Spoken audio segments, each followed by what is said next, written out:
Good evening, good morning, good afternoon, whenever the fuck you're tuning in. This is another episode of Backyard Blitz, brought to you by Backyard Sports. I got Mode with me, bud. You got a prediction in your caption down there. It's Coach firing season. I could be talking about anything. How you doing, man? Good, man. Good. It's another wacky week. Glad to be able to make the show. I do feel like the NFL finally started to kind of even kill itself a little. So we saw some crazy shit the first 3 weeks was nuts, right? So I think we're starting to smooth out some of the rough edges. Yeah, we like to say the first couple weeks are usually kind of goofy season. It's 3 or 4 now with the preseason shenanigans. Nobody plays preseason, so now we're talking like a month before the league levels out. What's going on, Robert? How you doing? Well, let's get to it, man. Week 5, we start out with a really, really, really good game on Thursday night. And I don't mean to rub it in because I know you missed it, but yeah, Tampa and Atlanta, man, we go to overtime. Kirk Cousins is the first quarterback in Falcons history to throw for 500 and 4 touchdowns and sets a few different records.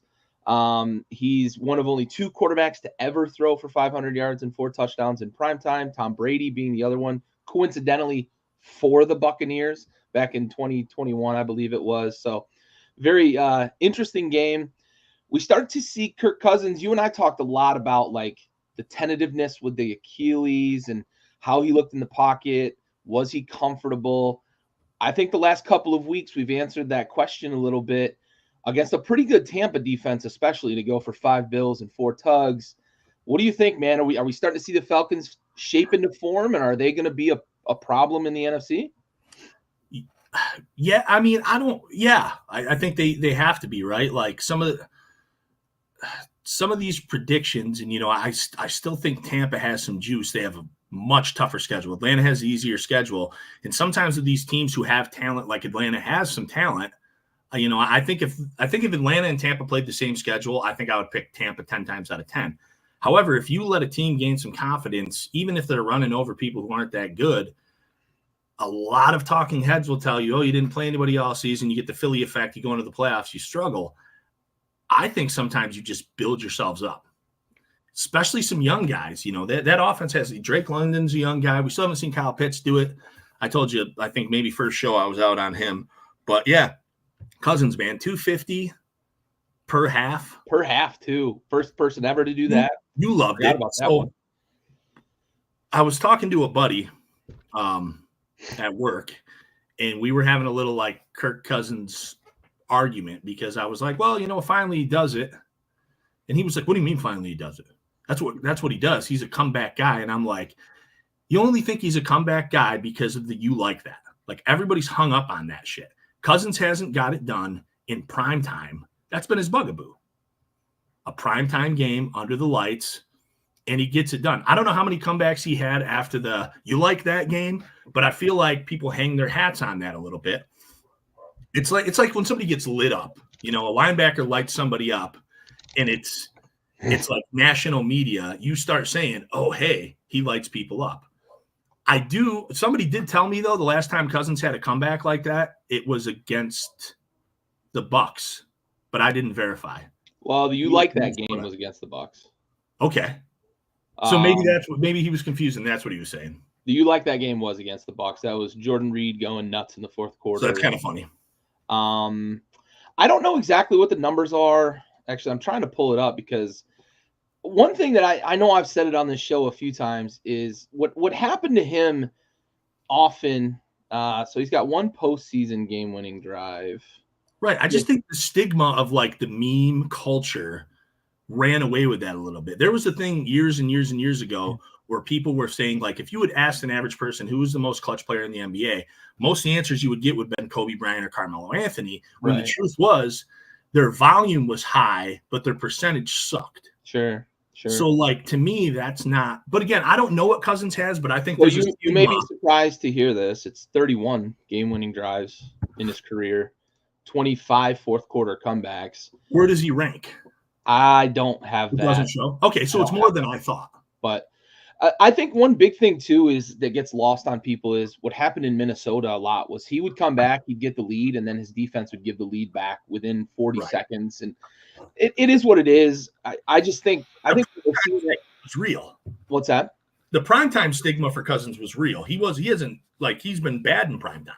Yeah, he went through a stretch, I think, of 6 straight games. He was pretty bad in primetime. Then he had a good one. Then he kind of he's not been a great quarterback in primetime, 100%. You're absolutely right. That there's been more bad than good in primetime games for whatever reason. And you often play better teams in primetime. Maybe that's some of it, but maybe. And the foot looks good though. Remember me a couple weeks ago, I was like I think it was 3 weeks ago. I was like, we were both really concerned.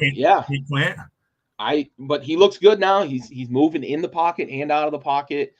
He seems like he's got command of that offense. It looks like things are kind of turning around there for Atlanta. And you mentioned the schedule. The schedule is very favorable for them. Yeah. If I'm a Bucs fan, I'm not too worried about this. I'm much more worried about the weather down in Tampa right now because that's a tough team on the road, kind of a fluky game. It got real crazy late. Both teams were really going back and forth. And Atlanta scores in a scenario where it's not – you don't normally expect to just go down and score a touchdown to tie the game up in that scenario. No, what was it, like a minute 20-some seconds, no timeouts? No timeouts, right? And you don't normally go down and score a touchdown in those scenarios. So it's kind of a fluky finish, really insane one to watch. It was fun, tons of fun.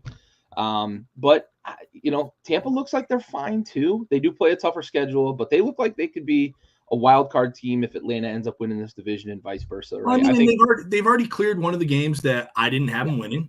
That was the Lions game in Detroit. However, the thing that bothers me with Tampa is in that game, they didn't look particularly good. So I do like to say, when people bring up like margins of wins for a team is when you win the tough ones, that says a lot, I feel like. But Atlanta in that game, and I didn't get to talk about it on the show because I don't think we aired that week, but they lost in every fucking metric possible. Like time of possession, yards per carry, yards per possession, like everything was in Detroit's favor. Detroit just didn't capitalize 7 times in the red zone. So I am worried about the Bucs more so than you apparently, because you said you think they're. Something's amiss. That defense is amiss. When you have a team, even with Cousins who slings the rock with like a minute and 20, no timeouts, like your defense has to. Give them a field, hold them, get them in field goal range is fine because they can't win the game that way. But to go all the way down the field and score 7. We got another defense we're going to talk about giving that up later in the review here too. It's not a good look, man. Like you gotta be able to hang, especially Todd Bowles is a defensive minded head coach, right? You should be able to hang your hat on that with a minute 20 left. So you have to believe your defense is going to help you in that. You know what I mean? Even in this generation, this era of slinging the rock, like I have to believe that my defense is going to get me a stop. Yeah. That's one way to look at it. I think the offense looks fine as well, so I think they'll be able to weather some of the storm with the defense. My dad says Colin Cowherd says that Dennis Allen might be next instead of Doug Peterson. I think they're both. I didn't say Doug Peterson. What are you doing to me, senior? You got to share a brain. I might have been talking about like Doug the cartoon. Oh, speaking of coach firings, Minnesota and the Jets, they take their games over to London for the first international. Well, not first, actually second, but the first early Sunday morning international game. European game of the season. First European, right? Yep, because we were in Brazil for Eagles Packers, but. Vikings come out on top, 23-17. Sam Darnold did not look especially good in this game. I know the weather was a little bit off. It's Europe, right? It's London. It's whatever. But he didn't look particularly good. The Jets defense gave him some fits, but didn't necessarily clamp down. Rodgers throws a pick 6 to Van Ginkel, who just woke up from a 10-year slumber. And what's going on with the Jets, man? They fired Robert Saleh. So let's talk a little bit about that. Do you think they were justified in firing him? Do you think it was the right move? No. How? Okay. So we all know what the problem is with the Jets. The Jets know what the problem is. You know what the problem is. I know what the problem is. Somebody watching from the couch on a Sunday knows what the problem is. My wife knows what the problem is because I've said it 100 fucking times this year. It was the same problem they had last year, but it's gotten worse because Last year, you brought in a 39-year-old quarterback, okay, who's one of the all-time greats, and you have a piss-poor offensive line. And you expect him to come in and fucking sprinkle some magic fairy dust on it and poof, everything fucking goes away.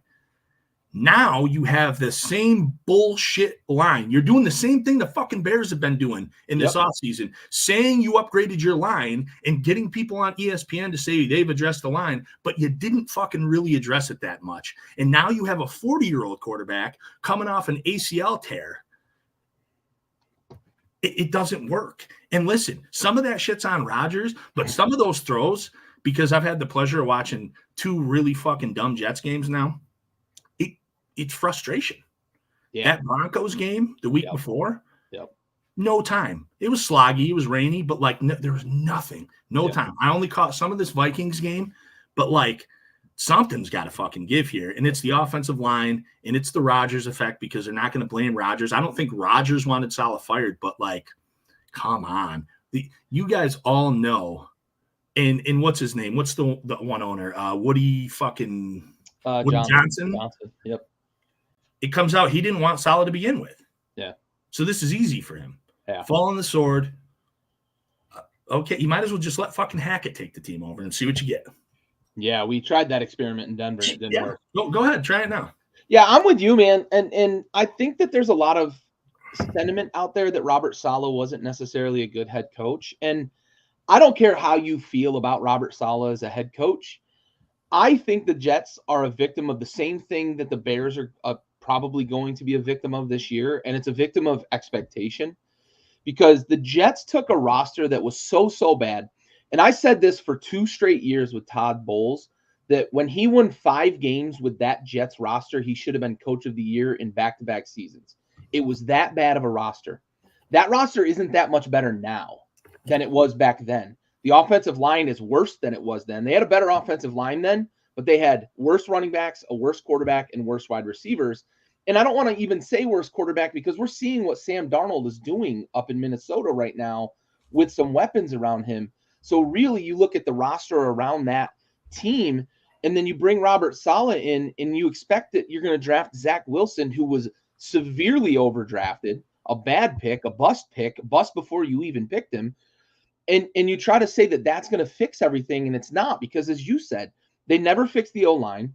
They really haven't fixed much in terms of the wide receiver core. Garrett Wilson is very, very good, but he's not a supernova like a Jamar Chase, or, you know, you look at some of these other guys that are on rosters that are kind of by themselves but still succeed. Look at D-Hop when he was down in Arizona. You look at what Andre Johnson was able to do with Houston. He's not those guys that's going to overcome bad quarterback play, that's going to overcome not, you know, having any sort of focal point. Like Garrett Wilson is not a double team beater. I like Garrett Wilson as a wide receiver. He's not a guy that beats double teams. And we see it week in and week out where he is blanketed in coverage and there's nothing else. And Rodgers doesn't have time to get through his second, third read. You're not fixing that by firing the head coach. I promise you, you're not fixing that by firing the head coach. I really promise you, you're not fixing that by putting Nathaniel Hackett in charge. So I think the Bears or the Jets, and we'll probably see this from the Bears by the end of the season, they're a victim of expectation because they went out and got all these shiny objects, and they just thought that was going to do it and fix it and put all these things. Aaron Rodgers is 40, right? I don't care how much ayahuasca you take. I don't care how much you do yoga. You're 40 fucking years old, man. You need help around you. Look what Brady went to in Tampa. He handpicked that situation because they had a great offensive line, 3 weapons, and they brought Gronk in as well, and they had a good defense. The Jets don't have that. And that's what we're seeing right now. On the surface, too, like everybody I know who watches football but doesn't watch football. Do you remember in White Man Can't Jump, Woody Harrelson is listening to Jimi Hendrix.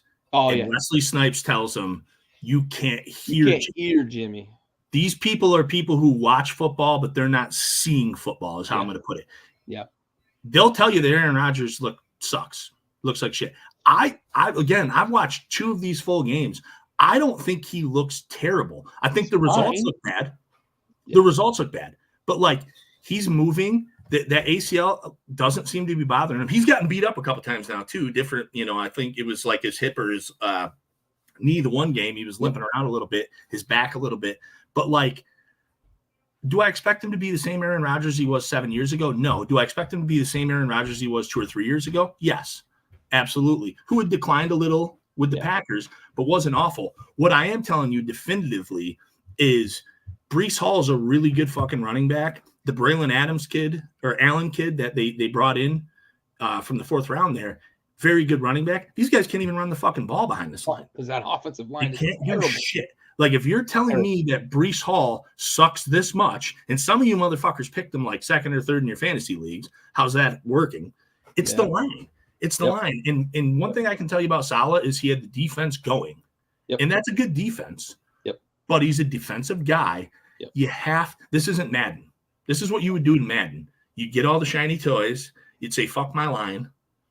And you'd score 50 points a game. You cannot do that in real life. Like, it does not work.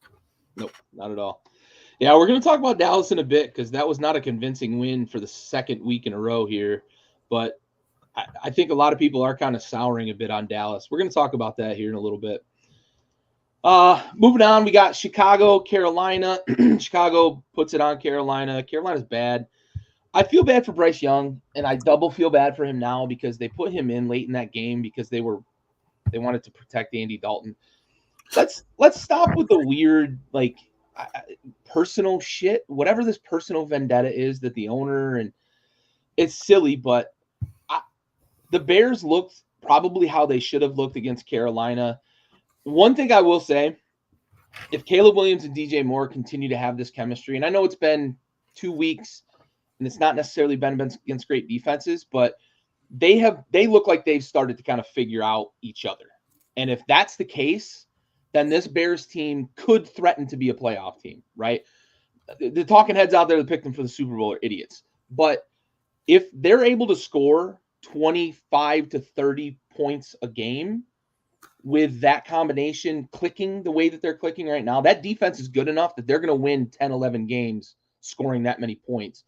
Even if it's like 20 to 26 points, I think they could win 10 games with that defense because it's really good. I don't know how much we can take away from this Carolina game necessarily about the Bears, but I just wanted to kind of hit that because we had talked about Caleb. He looked good in the preseason. I didn't think he looked good as a junior at USC. And then he started to look kind of not great the first few weeks of the regular season, but it seems like he's starting to figure out DJ Moore's kind of good, and I should probably throw him the ball quite a few times in a game. You're muted. You're muted. Just caught that. Unfortunately for me, or, other people who have a stake in the Bears being bad, I said it before the season. I said it in preseason. I'm like, man, Caleb Williams looks good. He threw a couple dots. He running outside the pocket. Then the season started, kind of getting his ass kicked. I don't know what we have here. Like, I do think Caleb Williams, and I said it right along, you were the one that was really against him. I don't watch college football much. I just believe the things I can see. Yep. And I always thought, maybe he's going to be a good quarterback. I don't like the way he handles himself. I didn't like the CJ Stroud thing. I didn't like some of the things coming into the draft and the combine. He doesn't want to throw, and he doesn't want to do this, and he wants stake in a team. And let's get the bullshit out of here. However, the line's still really fucking bad. And I don't know how anybody can do. So 2 of the wins they have, right? They have 3 wins. They're against 2 of the worst fucking teams out there. Yeah. I don't even remember who the third one's against. The Rams. The Rams, who look like one of the worst teams out there right now, right? Matt Stafford's doing the fucking jam. On that note you mentioned with the line, those are 3 teams that get 0 pass rush. Also, the Rams struggle to rush the passer. The Titans are struggling to rush the passer. And the Panthers struggle. Well, when you built your in the Rams' defense, when you built your defense around the fucking tank in the middle, and then you lose him, obviously you're going to have issues. But the Panthers suck. Worst team in the league still, by far, whether it's Dalton or not. The Titans suck more than I thought they were going to, which is bad because I had them winning like 4 games. I thought they'd be scrappy. Right. You thought they'd do something. I thought Will Levis was going to take a little bit of a step, and he's terrible. Like, again, I know the pieces aren't great for him, but he lost 2 games by himself. He makes some of the most bonehead turnovers. He lost the Chicago game. The Bears lost that game. Yeah, they did. And then they won. Yeah. So I don't know, man. I'm not putting stock into the Bears. I agree. A little because of my bias towards the Bears, but also because I don't see it. They got the toys, right? Yep. You have the what? Would they have the 5th or 6th pick, wherever they took Rome Odunze? 8, something like that. I get taking Caleb 1, right? Yeah. But there's guys available for your line. Yeah. Like Jonnu looks really good. He was still on the board. But you can also you could have gotten fucking a 2nd, a 3rd, and probably a fucking 4th out of that pick. Yeah. And you could have built some. You didn't need Rome, and it's nothing against him. You have Keenan Allen and DJ Moore. People, I would argue that that's the best duo in the league. Sure, a lot of people, you can make some good arguments. Keenan Allen's steady. DJ Moore's really, coming to his own last year quite a bit. I just don't trust the decision making in Chicago, and we're going to see because they're going to have to play some good teams because their schedule gets tough.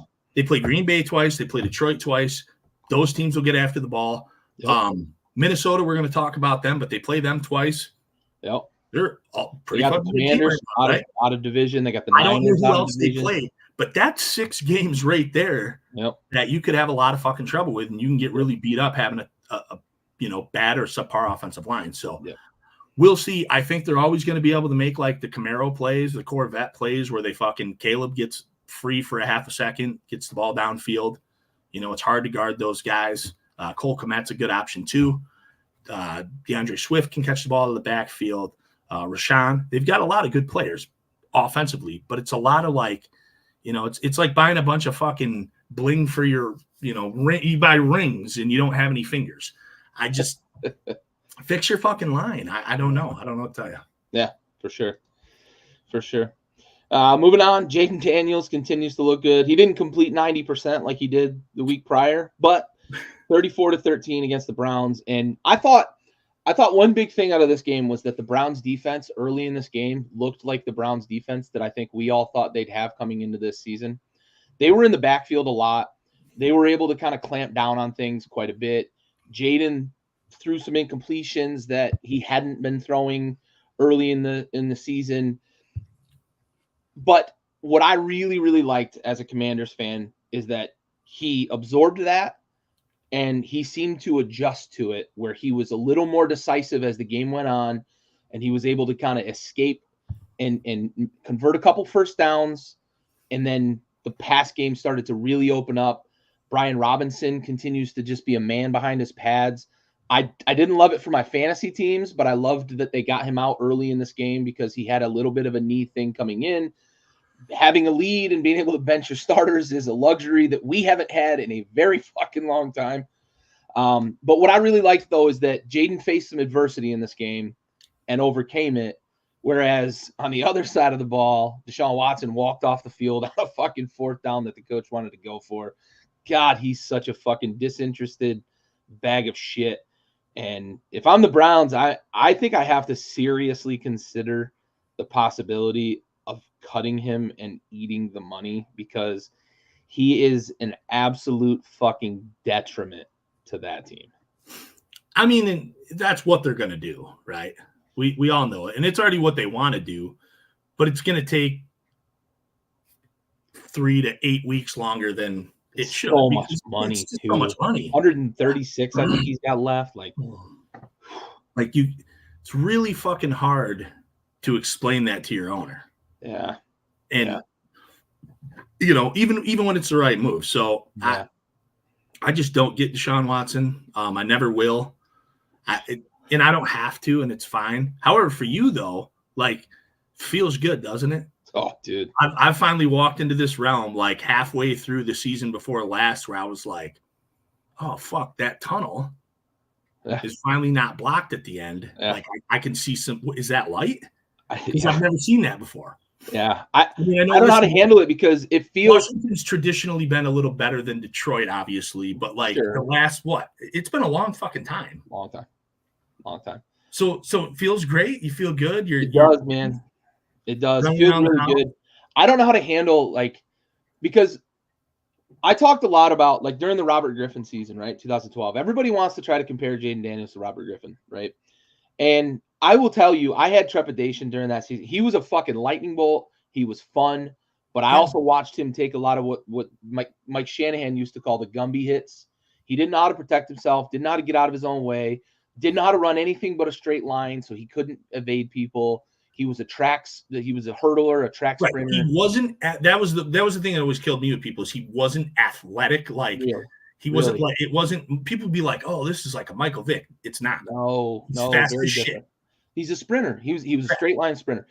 And the other thing that I'll say, like, on the surface, Jaden Daniels is a guy who can be athletic when he needs to, but he doesn't want to.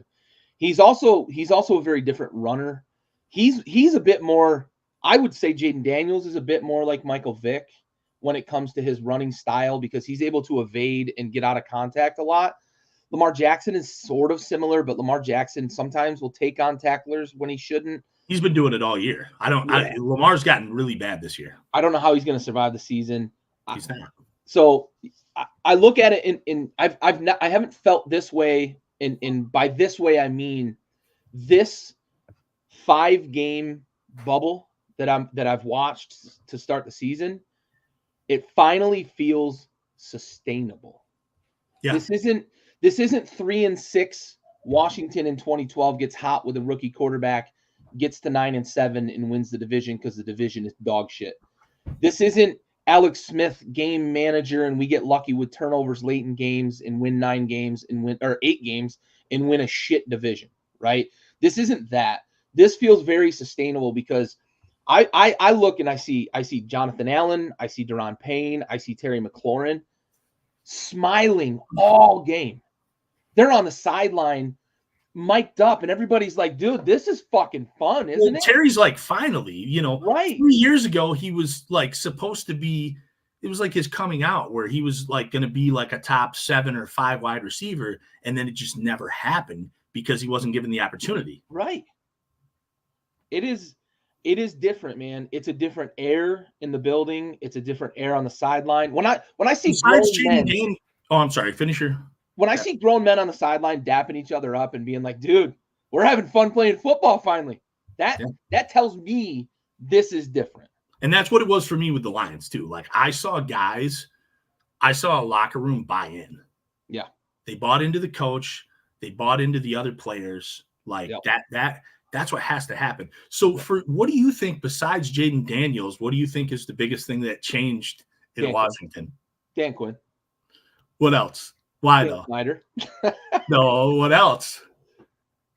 Do it. It's those Dan Quinn's part of what happened prior to Dan Quinn. Oh, Ron being fucking gone. Yeah. How did I have to give that many fucking Dan Quinn. No. I also have to admit something on Dan Quinn. So like yes, Ron, right? Ron's gone. That fucking right, and you didn't want Dan Quinn either. I didn't. Like, he wasn't your guy. I didn't. I wanted Johnson. I did want somebody Johnson. out there is missing Dan Quinn right now. I also was looking at Mike McDonald out of Baltimore, who is doing fine in Seattle. Sure. But I will admit I was wrong about Dan. I thought Dan Quinn was a good coach, but he wasn't my guy. I didn't want him. He wasn't your guy. I thought he overachieved in Atlanta. I would say that to people that were like, oh, he had a fucking loaded roster. Like he really did. Like name 2 guys on the defense and I'll give you a fucking cookie. But they had one of the top 5 to 7 defenses in Atlanta with the same sort of talent that they had in Dallas that he overachieved. And now we're seeing the cascading effect that Dallas defense sucks. But you throw him in, right? He comes from one of the better defenses in the last like 3 to 5 years. Dallas's defense was a menace. Obviously, I know right now, probably part of the issue is they're missing key guys, Micah Parsons, things of that nature. But they miss Dan Quinn. They really do. Like that is a big deal. And when you're Dan Quinn and you come in and you expect like, okay, Washington's defense will probably be better under a defensive-minded head coach.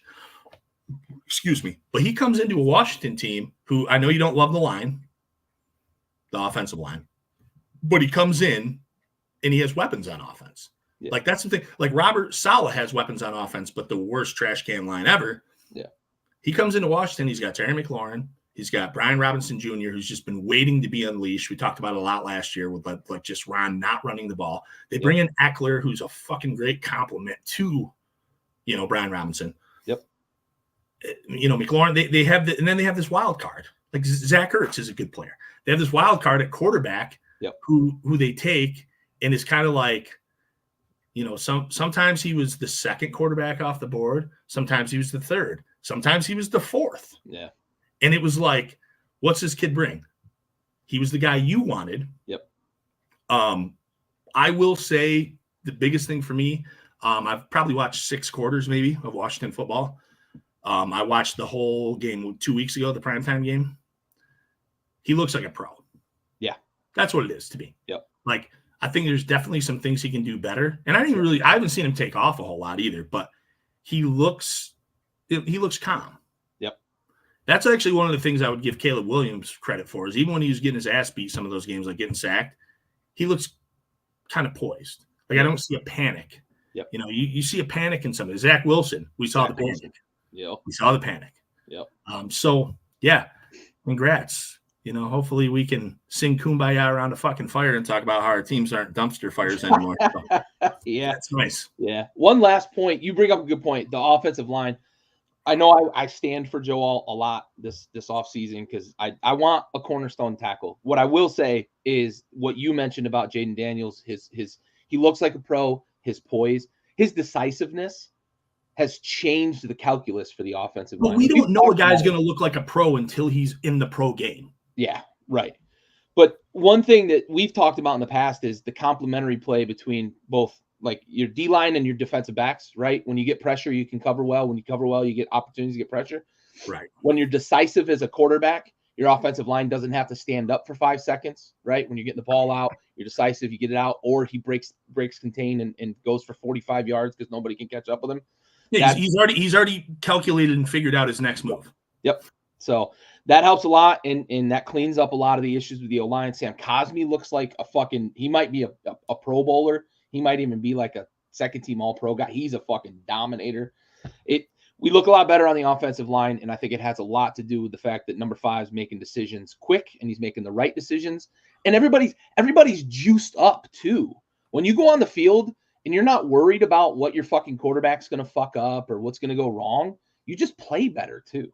Well, and a lot of that's coaching though too. Like, if you can get your guys to get up and go out, like if you're, I could tell with Detroit that they were over fucking Matt Patricia by like game 5. Like, they were just like, they started failing at things that they should have been able to do just based off of like personnel. But they're just deflated. And then when Campbell came along, it was like all of a sudden things they shouldn't be able to do now they're doing. And it's energy in the building. It's because of the energy. It's electric. Like Dan Campbell says, it's electric. Well, dude, you bring the electricity, and maybe with Quinn now, maybe he's learned his lesson from the Atlanta days, and then going to be in Dallas on the big stage. A lot of expectations. We've seen that he can throw together great defensive schemes. Listen, I knew you hated it when it happened, and like I felt for you, but. And listen, I knew you didn't love the Jaden Daniels thing either because, he was the guy you wanted if they took a quarterback. But fuck, man, Joe Alt would have been nice, but it's so much better if you hit on a quarterback. Yeah. And again, we never know. That's what I said a few minutes ago. Like, you never know how much a quarterback is going to be a pro until they play a pro game, because we saw so many good fucking college quarterbacks with expectations. Trevor Lawrence, I'm talking to you, come into the fucking league. And they just shrivel and they just fall apart under the fucking game. And so far, Jaden Daniels doesn't look like he's doing that. Also, I stole him from you in my Dynasty League. You fucking did. Completely out of spite. I didn't hate him, but I already had Mahomes. Yeah. And now I can't start Mahomes, who I paid like $20 fucking for. Because now I started McDaniels the last 2 weeks, and it's my guy. Thanks, bud. I appreciate it. Yeah. The rushing yards make a big difference. Yeah, Joe Flacco, that dude is fucking ice cold. Ice cold. Here's a good question, right? And we talk about this a lot, right? Film gets out there, figuring out guys, etc. Maybe, Corey. We never know. Here's my counterpoint to this. I'm not typically a guy that says like, nah, they're never going to run into it. I'm fully aware Jaden Daniels is going to have a game, 2 games, 4 games the rest of the way of this season where it's going to be like, I hope that's not a sign of things to come, because he's a rookie and rookies have those games. Quarterbacks have those games. Vet quarterbacks have those games. I think he's talking about next year though, right? But that's what I'm getting to. Yeah. So I'm going to use the Browns game as a microcosm of why I don't think that he's going to run into the same sort of slump that we see from some other guys.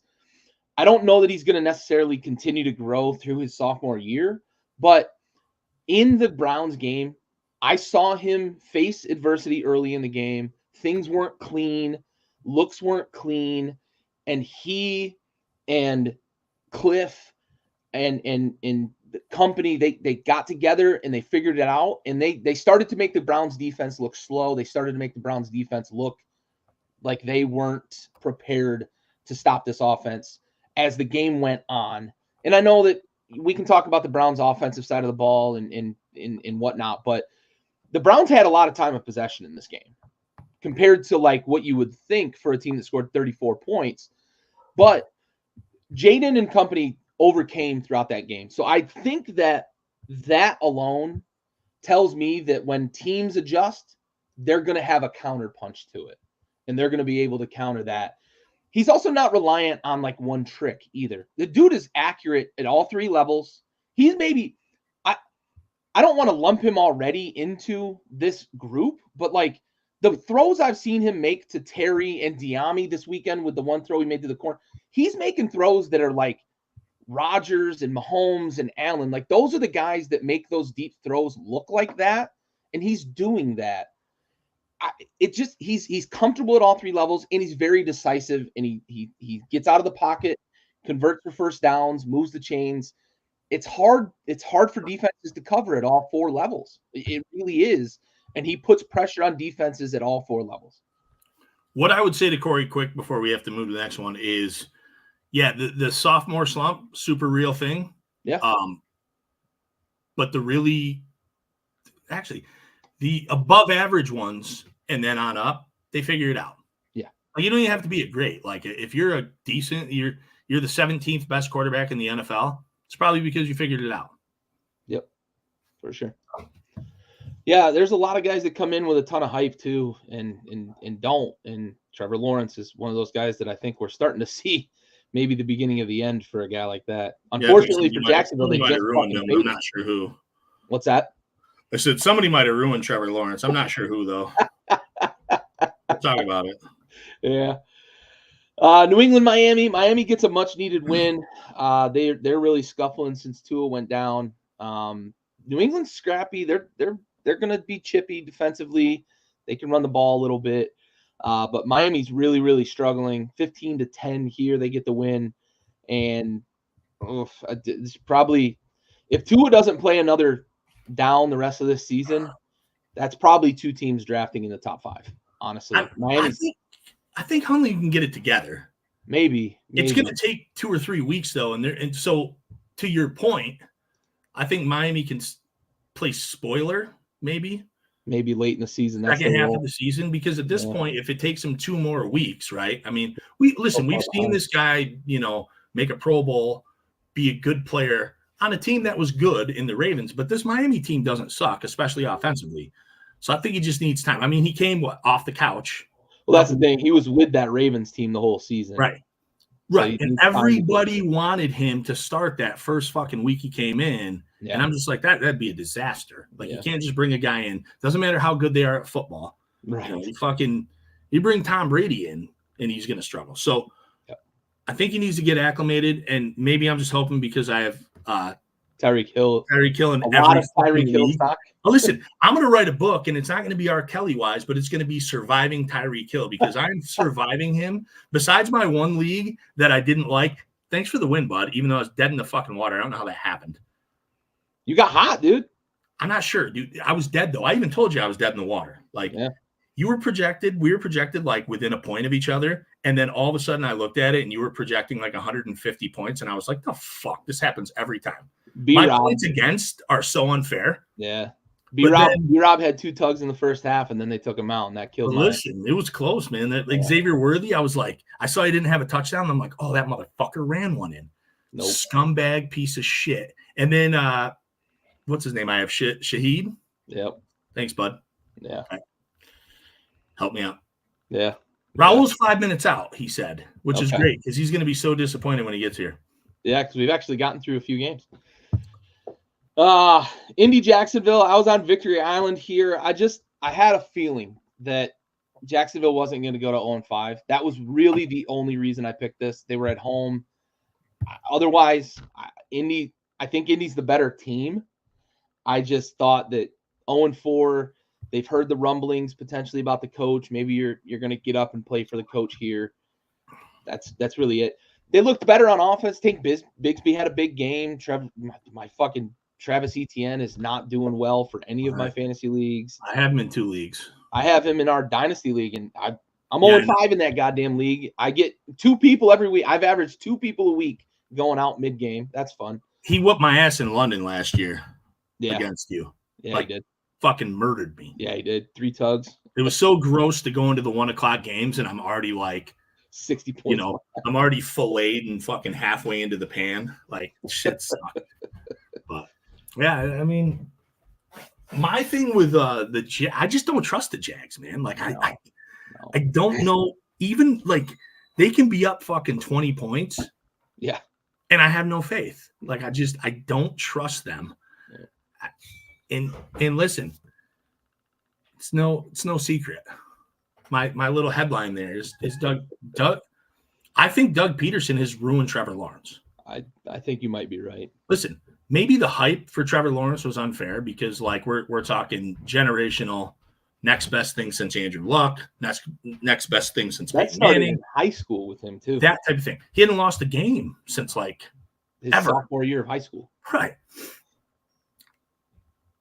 Sometimes when I watch Trevor Lawrence play, I'm like, there he is.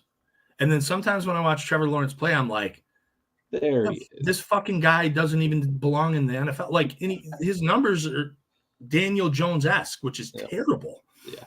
I think it's Peterson's fault. And I think Peterson, people will defend the fuck out of him, especially in my area. Bills fans, they love him. People will be like, oh, you won a fucking Super Bowl with fucking Nick Foles. I don't give a fuck. I don't care what he did. Isn't he from like Lackawanna or whatever? It's some shit. This team is underachieving by a lot. They're supposed to be winning that division the last 3 years. This like that's a poop division, really, right? Yeah, it really is. Before now we're getting into it. Yeah.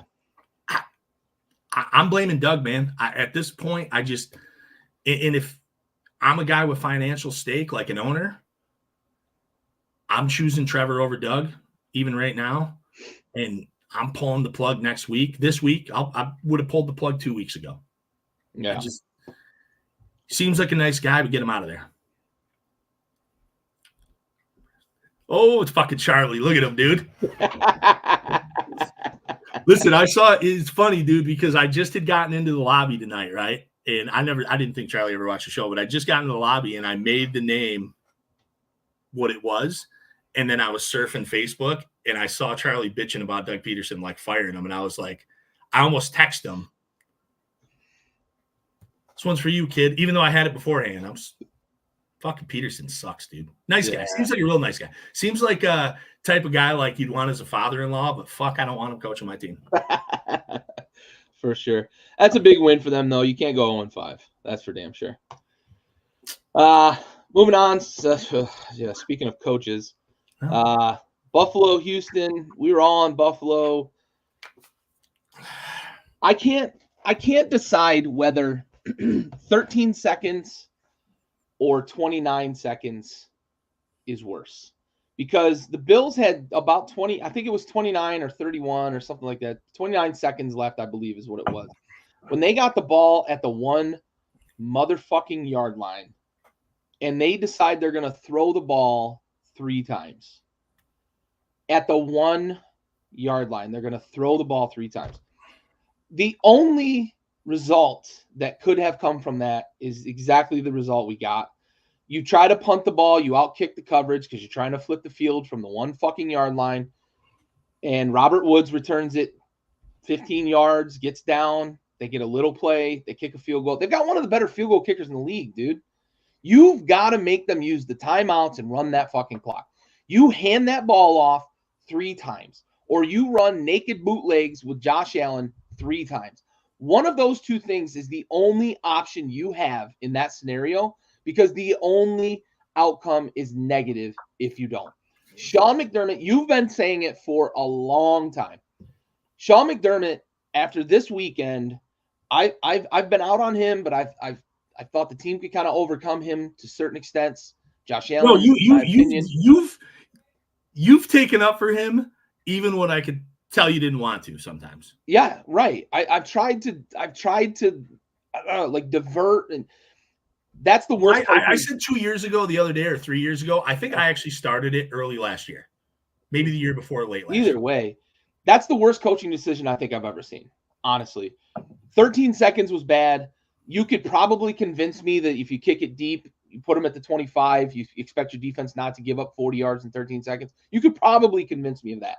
You are not going to convince me that you thought throwing the ball was the most effective way at that point of the game, at that yard line. Get the fuck out of here. Get the fuck out of here with that. Sean McDermott's got to go, honestly. I think for the most part in sports, right, and especially football, because there's so many people on the team, there's so much personnel, right? I think there's 2 kinds of coaches. And I don't watch a ton of baseball. I don't watch any hockey, but I know that the same can be said for basketball. There are mainly there are 2 types of coaches. Coaches who are really good at rebuilding from the floor, right?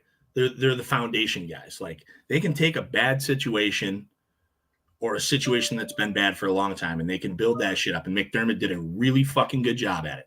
Really, really good. But I don't know if he knows how to win now that the Bills are good. I don't know if he knows how to do it. And like an Andy Reid, I don't know if he could take a shit roster and build it up. Like, I just don't know. We're going to maybe find out with Sean Payton right now. Sometimes you have a guy who can do both. I think it's rare. I think it's nearly unheard of. There's probably a handful or 2 of them in NFL history. It's hard to do both. And I don't think McDermott's the guy. And unfortunately, the Bills have a lot of loyalty to him, and rightfully so, because they were such a bad fucking franchise before he came along. And obviously Josh Allen is part of that. But you don't want it to be too late by the time you make the decision to cut the string. Because there are guys out there who can take a successful team. They can take an offense like that. The defense isn't that good, but they can take the offense like that. They can take a guy like Josh Allen, who's one of the 3 best players in the NFL, and they can Corvette that thing forward. I don't think McDermott can do it. I've been saying it for a while. Gary, like I said a few minutes ago, tried his best to devil's advocate that, even though I didn't think he necessarily believed it. It's hard because I'm going to catch scrutiny. Now I've fucking pissed on Doug Peterson and McDermott in the last 8 minutes. But, like, it's time to let him go. And I hope I don't face the same fate with Dan Campbell in a few years. Yeah. They've got their Mark Jackson right now, and they need to find their Steve. Jesus Christ. It's true. We'll have to talk about Steve Kerr another time because I've got a theory on him. Yeah. Houston, though, very interesting. Nico Collins might be the most valuable player in the league because they were clicking on all cylinders until he went out with a hammy, and then suddenly that offense was stuck in mud. Well, and Houston's a very good team. The reason we all picked against Houston, I think, even though it was there, was because they struggled coming out early. And we were like, oh, is Stroud hitting this slump? Yeah. Is Diggs working his way into, like, the fucking, mine having this team? Are we having trouble? The defense doesn't look like a D'Amico defense. And then all of a sudden they're at home and they win. They should have won that game, right? Even if both those teams are really good, like, Houston's supposed to win that game because it's at their field. Damn entertaining game I got to watch the end of. Yeah. Yep. Hey. What's up, brother? What it do, what it is. Tuesday. You'll be happy to know we're about halfway through the week. He's not impressed at all. I mean, we just finished up Buffalo Houston. We're 50 minutes in, guys. Yeah. All right. That's fine. Hey, No, it's fine. No. You remember the last time you left us alone?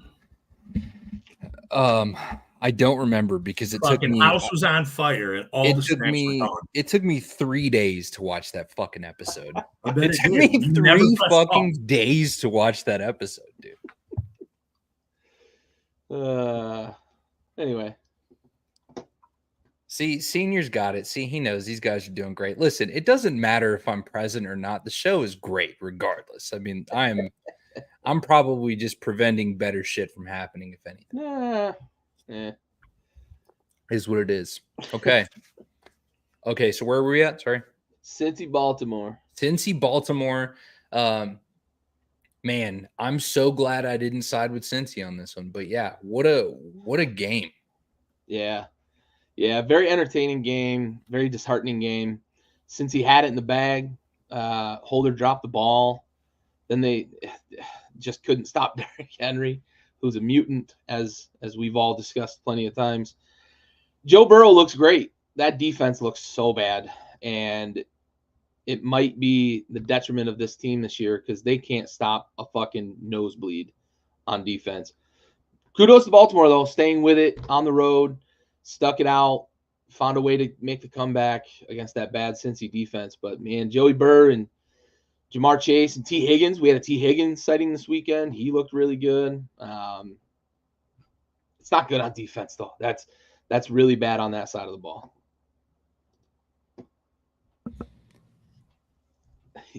Dude, yeah.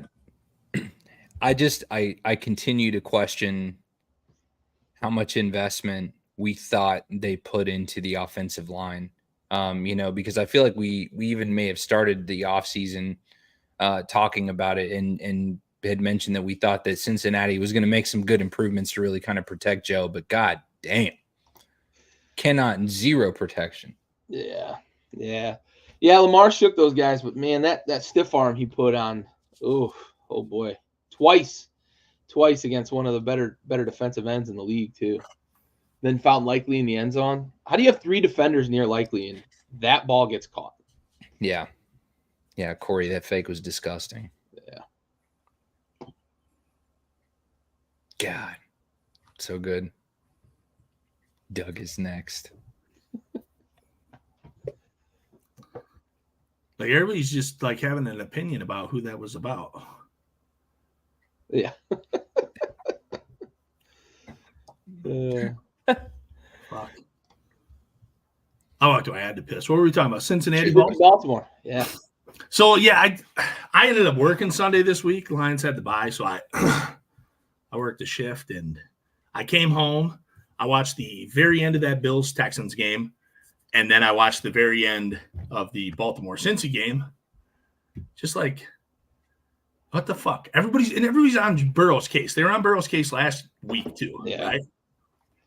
And it's like we're watching the defense fail, but we're bitching about a quarterback. Right. It's insane to me. Scored 38 points against Baltimore. Right. And just in looking cool under pressure, everything was fucking clicking offensively. You just can't get a stop, and you can't even on his heels. You can't start to even sniff a stop. So, I don't know, man. Unfortunately for Cincy, like we've talked about the slow starts, right? We talk about them constantly, but like 1-4. The vibe right there. The frosted tips for sure, Corey. Well, yeah, but it's not Burrow. It's not. No, it's like you go sit down on the bench, you take you take that helmet off, you show those fucking luscious in-sync tips, and you expect that you've won this game. Yeah. Give me 2003 Justin Timberlake and then go fucking rule the field. But my problem is, so the point I made while you were off camera was that I feel like we collectively had talked about Cincinnati actually making some good improvements on their offensive line. And that doesn't really seem to be the fucking case. Like, it's just not enough, man. Well, Gary and I talked about it earlier in the show, like with the Jets and the Bears. That's what you keep hearing about is the positive improvements you make with the line. Yeah. And, you can bring guys in. You know, if I upgrade the left tackle a little bit and I upgrade the right guard a little bit, who are my leaders? You gotta have a dog or two on that offensive line. You gotta have at least one guy that steps up and that says, "Fucking Jesus Christ!" No, never even that. You gotta have at least one guy on that line tackle that says, like, "This is my line. I run this shit. We're gonna do things a certain way." He's gonna rally his troops, and with the improvements to Cincy, and again, we'll say it about the Jets and Chicago too. I don't think they have a dad. They don't have a Raul.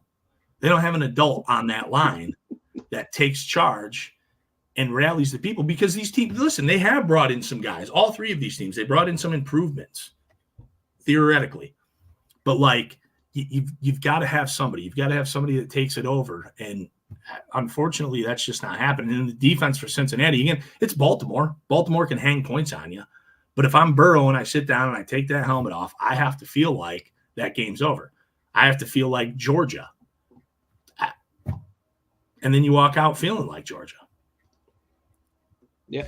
Well, and Baltimore's got to come out of this feeling confident anyways, just knowing that they're going to continue to be a pretty dominant threat in the AFC and then against a division rival. I mean, it's definitely good. It's definitely a solid win for Baltimore there. But yeah, I mean, Cincinnati's still got some working out to do. I'm curious, just from like a playmaker perspective, on the offensive side of the ball, the play calling that you're seeing, are you seeing what is like the most use of the tools that you're like, what would you like to see different that may improve that team? Or is this purely just like a line issue? Cincinnati? Yeah, it's the line. Like, I think it took them a couple weeks, and we talked about it, I think, after week 2. Cincinnati seems to be slow out of the gate every year. Yeah. But 1-4 in that division. Well, look, this isn't a Saleh, this isn't a Sirianni kind of situation. I'm just more referring to like issues with the play calling. I know we've talked about McDermott, which we'll get to later. I don't think the play calling was a problem. I think it's the defense and then the offensive line. Yeah. Fair enough. I mean, maybe a little bit. 38 against Baltimore, you should win that game. Right. Yeah. And you can't run, and they can't listen in running the ball too. Yeah. Like, I know a lot of people are like, oh, they needed to run more. With who? Right. They lost Joe Mixon, who's been one of the more steady backs in the league. I know he's hurt this year, but they also lost Pirine too. Like, so it's not like, what do they have? Zach Moss? Yeah. Who overachieved on a shitty Colts team. It's hard to say, hey, you should run the ball. Right. Yeah, agreed. 100%. Okay. Jumping into the next week, or end of the next game, we got the Raiders and Andy on the Denver Island here, and kind of love it. I mean, it was something that, I feel like for me was going to be, I was like, all right, this was kind of a toss up, I guess, to begin with, but Denver. I sat through that entire shitty Jets Denver game, and the one thing I took away from that game is that their defense is fucking fast. They don't miss a lot of tackles. I mean, listen, they gave up 18 points. I think a lot of that was the fact that they were scoring. They had the 100-yard touchdown. Gary pointed out in the group chat that we played each other in fantasy, and it's the first time I've ever seen both defenses in a head-to-head matchup get a 100-yard touchdown, because I had Denver, and Gary obviously had fucking Seattle. So I think yours was a 99, bud. Did they over? I thought it was 101 rule. Did they change? Some shit. I'm nitpicking. However, like that was cool. I don't know. I think Denver's defense is really good. Like, if they can, I don't think they'll be able to continue to play, an offensive game that can, put up over 25 points. However, it's something to build on in a division that's probably already gone. Yeah, because you play with a pretty good team. But yeah, it's my victory. Gary? Yeah, my big takeaway from this is that Bo Nix is kind of starting to look like he might be an NFL quarterback. There are flashes. I don't know if Sean Payton's going to be able to pull those flashes out and make it more consistent, but he made a couple good throws this weekend that I thought looked like he was starting to feel comfortable in an NFL offense. He hadn't to this point. Like he looked really deer in the headlights, really lost. Against the Raiders defense that I thought coming into the season was going to be pretty good. I don't know how good they are anymore, though. They really lack pass rush, especially when Max, he's missed a little bit, missed some snaps in games. They also can't cover on the back end, so they're going to struggle, I think, defensively more than I expected them to. So it could be a little bit of fool's gold, but I did love the fiery exchange between him and Sean Payton, and it looked like to lip readers that Bo Nix said to Sean Payton, the play you called was shit and mine got us a touchdown. I hope that's what he fucking said, because that's awesome.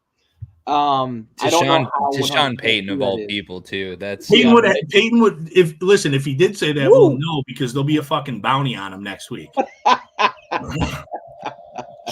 Coach Payton said it's on site. Yeah. Fucking bounties. I like that. If I'm a Broncos fan, I'm encouraged. Hopefully Bo Nix looks like he's an NFL quarterback, but we'll see. It might have been the Max Crosby thing. What's that? At the line. How about the Max Crosby thing at the line? Yeah. Oh, yeah, dude. Tell them, Bo, they can't hear you. They don't know what you're fucking saying. They don't fucking know. Good. Like, for that to even be going through your fucking mind at that point, though, like, shout out to Aaron Hernandez. Like, yeah. Max a fucking psychopath. Disruptor. Yeah. Maniac, out of control. Yeah, he really is. He's just not focused on the fucking big picture. Yeah. Yeah, and listen, we're about to see a sea of fucking red here. Yeah. And I'm not just talking about next month's election. I'm talking about the losses that we're taking over the next 2 games.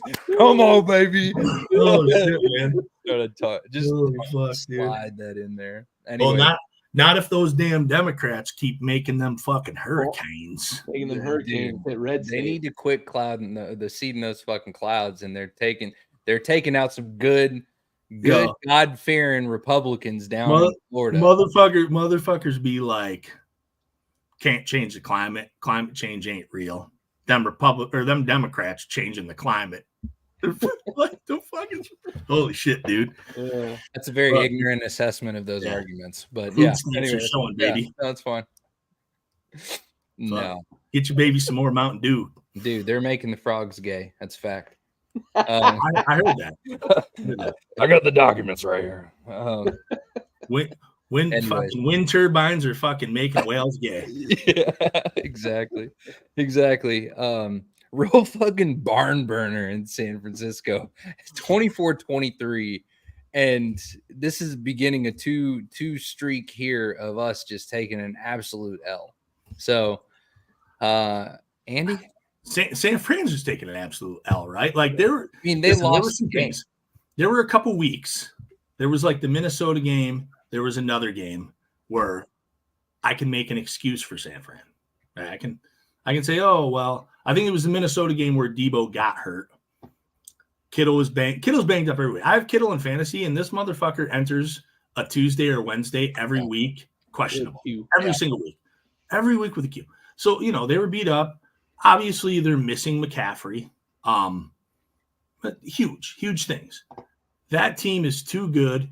They have 41 max contract players. Okay, well, I mean, listen, that's a crazy take, but I'm not sure what that'll do, Corey. But okay, back to the point. Listen, they have too many weapons. You have all those contracts. Like we talk about every year. Like San Fran just fucking picking up guys they shouldn't have. They're too good. They have too many good positional players on both sides of the ball. Brock Purdy is good. I'm ready to just say he's a very good quarterback for being drafted where he was. He's a pro. We talked about Jaden Daniels being a pro. Brock Purdy's a pro. The Cardinals, on the flip side of this, they can beat you, right? Aside from like a stinker they put up against Detroit where they only scored 10 points, they kind of had the Bills week 1. They threw up a good game, right? They murdered the fucking Rams, who have had problems. And now here it is in a close game against the team you're not supposed to beat, right? In a divisional foe, everything, like all the boxes just checked, I feel like, against the Cardinals in this week, which is why we see, Raul see a red. You're on the road, divisional foe. It just goes to show you're the worst team. But it also just shows you how close they are to being good, though. Right. Debo's back. Kittle had a good game. Ayuk finally had a good game after missing that time. And you just still lose. And the question I'll say at the end of my thing is, who does this say more about? Because Raul just said, hey, they're on the verge of being good. With Kyler back, it makes sense. Is this more of an indictment of problems in San Fran, or yes, the Cardinals on the up and up? No. Yeah, I think the Cardinals have been inconsistent. I mean, I think the Cardinals have been inconsistent. They'll continue to misfire the way that they do because Kyler will never be consistent. I think the critical issue there is that if you can't put your faith in the one fucking guy that has to make your offense work, like you can't operate without that guy, then I mean, that's what they're going to deal with is misfired shit. Now, San Fran, on the other hand, to have the weapons that you have and still underperform with the what will be Hall of Fame, all-time great Shanahan-style offense, it's insane. It doesn't make sense. That is way more questionable to me than anything else. So, yeah, I think this is a much bigger – I have way more red flags about San Fran right now than anything. Right, and before Gary goes, all I was really saying with the Cardinals is, they did enough to beat the Bills week 1, right? They beat the shit out of the Rams. They get beat by a hot team. So the Lions beat them up pretty well, but the Lions are supposed to be a really good team. And then they get run over by Washington, who's a hot up-and-coming story. Yeah. So just, now they beat San. I think the Cardinals are one of those teams where, like, maybe they only win 6 games, maybe they win 10. I don't know. That was the reasoning for my question. Yeah. Well, I think we'll talk about the Cardinals a little bit more about it, but ultimately, yeah, their difficulty in schedule is a huge, weight in that. Like how they've performed against who they've played against, versus San Fran, who's probably had an easier schedule. I don't know for sure, but yeah, I mean, I think it says a lot. I think that Arizona is a lot closer to being good than most people realize, but honestly, I think people need to start. You need to start selling stock of San Fran. Like by the fucking truckload. Uh-oh. Okay. That's a big statement. I like it. I mean it. Two things, and Andy hit one on the head. I think Arizona's probably a 7-win team, and 3 of those wins, maybe 4 of those wins, are against playoff teams. That's who I think Arizona is. They're a team that's probably on the brink of being a 10-win team, but they just there's things that the inconsistency, getting dumped on by the Lions, getting dumped on by Washington. Yep. Not being able to get off the field, not being able to convert, that sort of stuff. Those are the things that are going to hurt a team like that as the season goes. They might win 7 games, but they also, like I said, might win 4 of those against playoff teams. So that's a scrappy team that I think is going to give people problems. If they look past Arizona, they're going to lose, right? The other thing on the San Francisco side is San Fran seems to be like this very unlucky team. Like, your kicker got hurt, and it's an ankle injury when he's trying to make a tackle. And you really got screwed because there were 3 possessions in the second half that they would have attempted field goals, and they have one of the better field goal kickers in the league. Jake Moody probably makes 2 out of those 3 at least. So they're not in a situation where they're milking a 3-point lead or 4-point lead or whatever. That they're just not in that situation. So it's a bit of circumstance, but it's also like San Francisco's margin for error is not as big as it used to be. I don't know what has caused it, because they've still got a lot of the same talent that they had last year and the year before, but their margin of error is so slim that when you play a team like Arizona, if you're not able to kick field goals, you lose a game, right? And I think that to answer Andy's question, what does this game tell you more about? I think it tells me a lot more about San Francisco, because San Francisco is still a popular pick to go to and even win the Super Bowl this year. But your margin of error isn't what it was. You've got to be much more perfect. Their margin of error now is what the Patriots' margin of error was during their dynastic run. And they were able to execute against that margin of error, whereas San Francisco has not been able to this year. And I think it's going to be a problem for them down the stretch. I think I think one of the things that could have told you that this was going to happen was obviously their schedule, right? How they've done so far. The only teams that the San Francisco 49ers have beat are the Jets and the Patriots. They lost to the Vikings. They lost to the Rams. They lost now to the Cardinals. So they're not, I mean, if you're just outside looking in, you know nothing about who's on the roster, you're seeing what's likely going to be at best a 500 team, right? And so that's just outside looking in. Then you look at their roster and you see who they have on deck. And that doesn't make sense because they have incredible talent. They have elite top tier talent. You have arguably one of the best running backs of all time. You know, who's not playing, but they don't have him.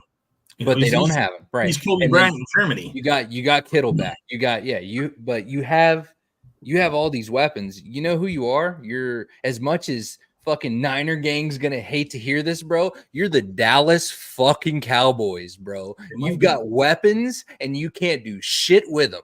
So welcome to the fucking train. You're not gonna win a Super Bowl this year. Yeah. So one of the big things to me is like with Christian McCaffrey, once I start hearing weird fucking terms that I've never heard injury-wise, like give me plantar fasciitis, give me turf toe, give me a fucking broken arm. When I start hearing like Achilles tendonitis, nobody's ever heard of that. Nobody's ever heard of that. Sounds made up as fuck. Yeah. It's like if I start telling you I have fucking cataracts of the elbow, you're gonna be like, what the fuck is that? Hold on, dude. I've never heard of it. So he's the first person to ever have that injury that I've ever known of. And then he's going over and getting the Germany shit. It's weird. And I'll tell you, they're giving up 21 and some change a game. Okay. Right now on the easy part of their schedule, because before we go, they've got at Seattle, home against the Chiefs, home against Dallas, at Corey. The Bucks, Jesus, at the Bucks, home against Seattle, at Green Bay, at Buffalo. Yeah. That's like their next 6-pack. Yeah. And that's not even talking about the fact that they're going to still play the Rams and the Lions like down the stretch. So it's not going to get easier. Yeah. Nope. 100%. It really doesn't. Yeah. I've never heard of a punter fucking twisting his ankle and somehow getting cerebral palsy in the ankle. I've just never heard of it, but somehow it happens. So appreciate the recap, but where's Devontae going? Listen, where's he going? Is it the Jets? I mean, let's just rip the Band-Aid. Does it matter if he goes to the Jets? Is it the fucking Jets? I don't want him to go to the Jets. I have him in a fantasy league. Go somewhere where they can fucking throw the ball somewhere. I don't want him to go there either. Jesus fucking Christ. I know where he's not going. He has a say, though, too, right? He does, yeah. He's got a trade clause. Yeah, there's been a lot of Bills fans saying they want to go get Adams. He ain't going to Buffalo. They ain't got the money for him. I don't think he would want to go to Buffalo. He's probably going to Pittsburgh, if I'm being honest. Pittsburgh? We could work with that. I think Pittsburgh. I think it's going to be probably a second and a 4, a 2 and a 4, maybe. I think Pittsburgh is like, if I had to put a figure on it, I think Pittsburgh is a good wide receiver away from like winning that division, probably. I'm not as high on George Pickens as a lot of people are. I know he makes a flashy play here and there, but he's a fucking punk. Why is he talented but not good? Right, exactly. That's the thing with George Pickens. He loves him, and he's not good enough to say that on camera. So he's just a little lazy, is what it is. Like I think he's very good if he's locked in. Yo, with that shit that you were fucking like bitching about him the other night, that shit was funny as fuck. Bro, if the game's over and you're fucking running your mouth in my face like that, I'm snatching your face mask too. I don't give a shit. That shit was fucking – that was the realest thing I've seen in a long time. It was funny as fuck to me. I'm about that. All right, so on with the L train. Seattle just laying a turd at home of the 12th man, to, of all people, the Brian Daboll New York Giants. Giants have done this twice now. What are the NFL like, dude? Brian, congrats, Brian. Fuck. Seattle double fucked me because yes, I picked him in my fucking Survivor League as well. Nice. And I'm out. That's good stuff. Oh, sick. Yeah. It's just like the best. But Seattle's done this twice now, right? Or the Giants have done this twice now. They lost what? Or they won 2 weeks ago against someone they weren't supposed to win against. I don't even remember who it was. Was it 2 weeks ago? They beat. They just beat somebody they weren't supposed to beat. Right. Yeah. Just happened. But Yeah. I just, team's really bad any given Sunday. Who Fuck. did they beat? The Browns. The Browns. Yeah, they're not supposed to win that game. Nope. It's not quite as, severe as Seattle, but. This is actually a good way to put it. George Pickens might be the Chase Young of wide receivers. Very talented, lazy. I don't like that Corey came up with that. Yeah. I'm not on board with that. That's a good poll. That's a good poll, Corey. I like Dude, that. he really is kind of like he's a clickbait motherfucker. Like he's got some really good, just kind of one-liners. I like it, Corey. I like it. Yeah, Seattle laid an egg. You can't lose to the fucking Giants at home. Like, what are you doing? That took Seattle from like they might win their fucking division to like they might fucking miss the playoffs. Well, we can agree they were never like when coming into the Detroit game the week before. I was worried about Seattle because it's been 3 years in a row, and they have Detroit somewhere. Detroit stops the run against everybody. Walker Except Seattle killed us. Yeah. Fucking killed us. Yeah. Like, I didn't like to play them. But were they a 3-0 team to me? Like, realistically, like, sure, against who they played, but like that's not a real – it's like Pittsburgh wasn't a real undefeated team to me. Like the Chiefs, I can accept. Pittsburgh. Yeah, but you don't lose to the Giants at home. No, you shouldn't. Oof. But it's football. I mean, this is football. Yeah. Man. Like, you're going to have one of those a year, and there it was. And it They just didn't have sucks. Neighbors. They didn't have Singletary. They did have Daniel fucking Jones. Fucking Danny Dimes. Danny Two Nichols, baby.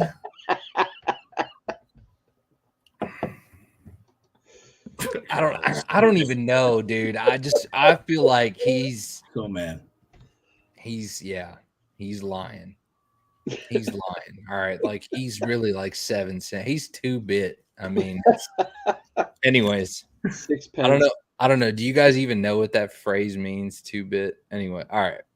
So Green Bay back on the win train here. Green Bay 24-19 in LA. Nice little break from the incoming cold weather there in Green Bay for them. Listen, Matt LaFleur and Jordan Love are doing okay. Yeah, they're doing. This is another one I got to see the tail end of this game too after work, and the Rams, Matt Stafford, who excels at stealing games, right? Yeah, almost did it again. And if you're Green Bay, you're like, "Fuck, we've seen this before." Yep. Yeah. And he had the opportunity, but the fact is, he's throwing to fucking parking lot attendants, and I mean, what are you going to do with that? It was nice to see some life out of them with the 19 points because they've been on the struggle bus. But yeah, Green Bay, Jordan Love looks good. He didn't look good for 2.5 quarters the week before against Minnesota. Kind of got back into it, a la Kirk Cousins the first couple weeks, or whatever. But yeah, I'd like to see some more life out of the Rams. They've got to get Puka or Kupp back, something. They're going into the bye this week. Hopefully that rejuvenates them. Fuck Green Bay, but they can play football. Yeah, health is the number one thing for the Rams right now. They got to get either or both of Kupp and Nakua back, and McVay hasn't ruled it out that after week 6, one or both of them will be back. That'll be a big boon for them. The defense is just not great. They're still rebuilding it. We talked about it early in the show. Like when you lose Aaron Donald, that's a big blow. You lose the best player at his position. It's a big blow. But they are really lost, rudderless without Nakua and Kupp, right? When you lose both of those guys, it's tough. Jordan Whittington kind of broke out this weekend, but he's not those guys. So he broke out because of opportunity, right? Right, exactly. He's not not Mo Williams on the fucking Cavs after LeBron was gone. That's right. Exactly.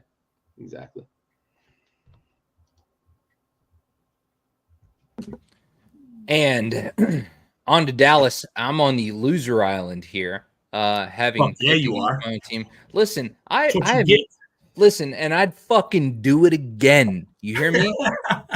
I did it. I did it against the Cardinals with the Lions because I think you both picked the Lions. I picked the Cardinals. Do it again. Fight, baby. I don't care, dude. Fuck Dallas. Listen, I heard yesterday from very good sources, Unk, Shannon Sharp, and Stephen A. Smith, that Dak Prescott. Well, it was Unk that said this, not Stephen A. Smith. Okay. Tom Brady, Pat Mahomes, Peyton Manning-esque on that final drive. And Dan Orlovsky, I think he almost just left. Like, went and found a fucking spaceship and just got off planet Earth. Like, he was done. Dude. Because that was the most irresponsible thing that anybody's ever said. Listen, I'll commend Dak for coming back to win the game. Fine. Good job. Like, great. But, like, dude, this wasn't like a paramount moment in somebody's career. Nah, man, this was another example of him fucking garbage timing his way into a highlight. Yeah. That's all he's doing. Eli manned in the game for 3.5 quarters and then won against the team that they were supposed to win against anyways. Yeah. They didn't deserve that win, that's for sure. Pittsburgh really kind of gave us away. I mentioned it early in the game. It felt like Pittsburgh was opening the offense up, and then they went back into a shell about halfway through the second quarter. And then Justin Fields gets his bell rung, and suddenly they come in, and now they're throwing the ball, and he's completing passes like gangbusters, so they go and get the lead. Like, can we get some consistency out of this fucking offense? Just let the fucking dude play. He's already shown you through 5 weeks that he can play on an offense with no fucking weapons. He did it in Chicago for fucking ever. They're looking for an excuse for Russell Wilson to come in. They really fucking were. That's what it felt like. Exactly. And Fields wasn't perfect. We talked about it during the game. Like, he missed what was probably maybe one touchdown and then another one that probably wasn't a touchdown, but could have been. Yeah. By a few yards, like to a wide open receiver. And he's going to do that. He's done that. That's his thing. He doesn't have a lot of touch, but listen, that's the thing. I'll be damned if he's not better than Russell Wilson. You have to be perfect when you're not putting touch on the ball. You can't miss by a little, because when you miss by a little, when you're putting zip on the ball, you miss by a lot. When you put touch on the ball, you can miss by what feels like a lot, but you give your receiver an opportunity to make up for that, right? So that's his problem, is he doesn't throw with touch, like you said, and your margin for error is so much smaller when you're trying to put zip on the ball that when you miss by a little with that throw that he makes, you end up missing by a lot. And then he's got to go on the sideline and look at fucking Russell Wilson's corny ass. Man. Like, are you talking about? Hold on. First of all, put some fucking respect on his name. That's fucking Mr. Unlimited. He has already figured out his fucking signature phrase. Yeah, he said he was gonna fucking say it when he was active. Yo, if he comes out here and steals Fields' job that Fields has won, and then says some corny fucking shit, dude, they're gonna kill him in Pittsburgh. Oh yeah. Hold on. Like, he's gonna get Paul Pierce. I just missed that entire thing because I just unplugged my headphones. So you're like, dude, you started with Pittsburgh. Fucking kill him. Nation. Yeah. If he steals the job that Fields has earned, and comes out with some corny fucking shit, like, imagine the Jumbotron is like Wilson in a spot we know he doesn't deserve because they're gonna start him, and he's like, fucking Steel City, get ready for the hammer, like some dumb shit like that. He's gonna get Paul Pierce. Can we freestyle? Can we freestyle his fucking thing? Dude, he's so stupid. Do you have an idea of what it is, Gary? Okay, they announced it on the fucking broadcast. Okay, what is it? Steelers Nation wins 7. What? Dude, like 7 games? Their 7th ring. We're 7th ring, yeah. He's a fucking moron. No. And he sleeps with a dude. Like, that was confirmed once, right? I say that to my wife. She gets pissed. That's so disrespectful to Future, bro. That's man. Future too, and Bowie. No, Future can go fuck himself. Oh, wow. All right. Last game of the week. Jesus. Okay. Winter Island, or winter party of 3. Kansas City at home, 13-26. Didn't feel that way to start, though. you know, didn't feel that way to start. Maybe I don't know. They just win everything. And they got a fucking finally, to everybody's surprise, and everybody can breathe a sigh of relief. They had the touchdown taken back, holding against the red team that we like. I don't want to get involved in that. I'm not. I legit thought they were going to pick that flag up. No, they didn't do. They're like fucking. Listen, it was a mugging. Yeah, it was. I mean, I think Kelce showed up finally for 2 quarters. Listen, he impacted the game. He did. I think that was all that Taylor was there, was just those two. Maybe. Bro, they're all over each other afterwards. Yeah, for sure. Yeah. Yeah, actually, that moment, there was like a moment where the ref was going to pick up the flag, and he looked up at the booth at her, and she was like, and then he just and they showed her, and Stove was pissed. It was like, if I see that bitch again, I'm fucking boycotting the NFL. Fucking Columbine. Not too far. Jesus, he does fucking in there with automatic. Yinzers, let's go and win. Yinzers. Sir. It's all formal. Imagine the promo. He's in a fucking bow tie. Let's go and Windsors, Yinzers. Listen, I will say again one more thing before, because we're on the wrong game. Russell Wilson had the crispiest haircut I've ever seen him have. Shout out to fucking barbers in fucking Pittsburgh. His lines were fucking unreal. He's always kind of had a weird haircut. Yeah. Lines? Sure. Fuck. Yeah. Better hit barbers in Pittsburgh than Seattle. Edge work was fire. Sure. In Seattle, they're like fucking wearing corduroys and yeah, they like tried to braid his shit. They're like, well, hold on. Yeah. Try to put some fucking patchouli in his hair or something like there, whatever they all do. The other brothers I know do it. The brothers. We have fucking complimentary granola in the corner. Fucking weird. Yeah, Pittsburgh barbers though, fucking try this homemade couscous. Yeah, fuck. Oh, that's good. If Ned Flanders wasn't on a fuck you for real. That's a good thing. Yeah, absolute square. Ah diddly ho, neighbor. Hi diddly ho. I would like 2 drugs, please. I would like you to bang my wife tonight while I stand in the closet and peek through the fucking. Damn it. Listen, I just feel like I'm just gonna quickly, just real quick. I think I gotta do it. Hold on. Prepare. I didn't prep. This is not a prop. I'm just gonna yellow card this real quick because we're getting real close. There's been 2 separate instances where it's pink, but we'll count it. Yeah. See myself out. Fair enough. So last game of the week, Kansas City wins at home. No one's surprised. Saints defense couldn't keep up. Saints offense, listen, still some misfiring on the offense. And I feel like there was a lot of broadcast pressure on Derek Carr, but just from the outside looking in, like I do feel like some of that was like, how much of that is route running versus the quarterback placing the ball?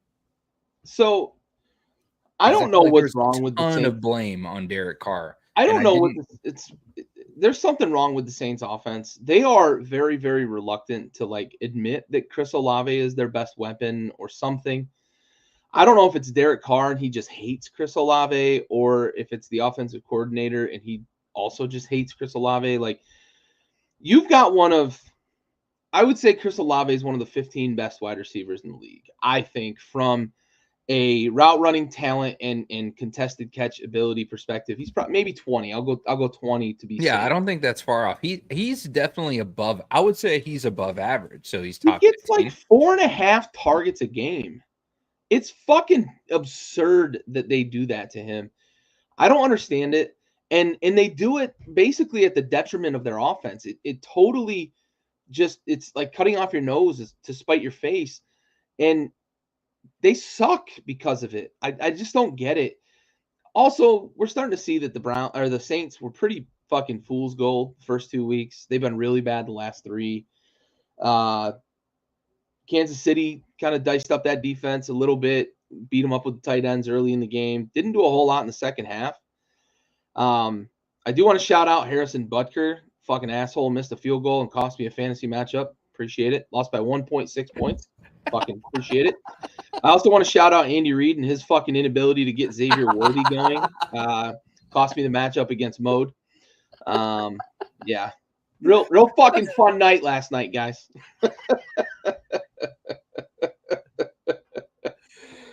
The same team that I had Butker on, I have Olave on. So both teams fucked me in that one, and I lost by 1.6 fucking points.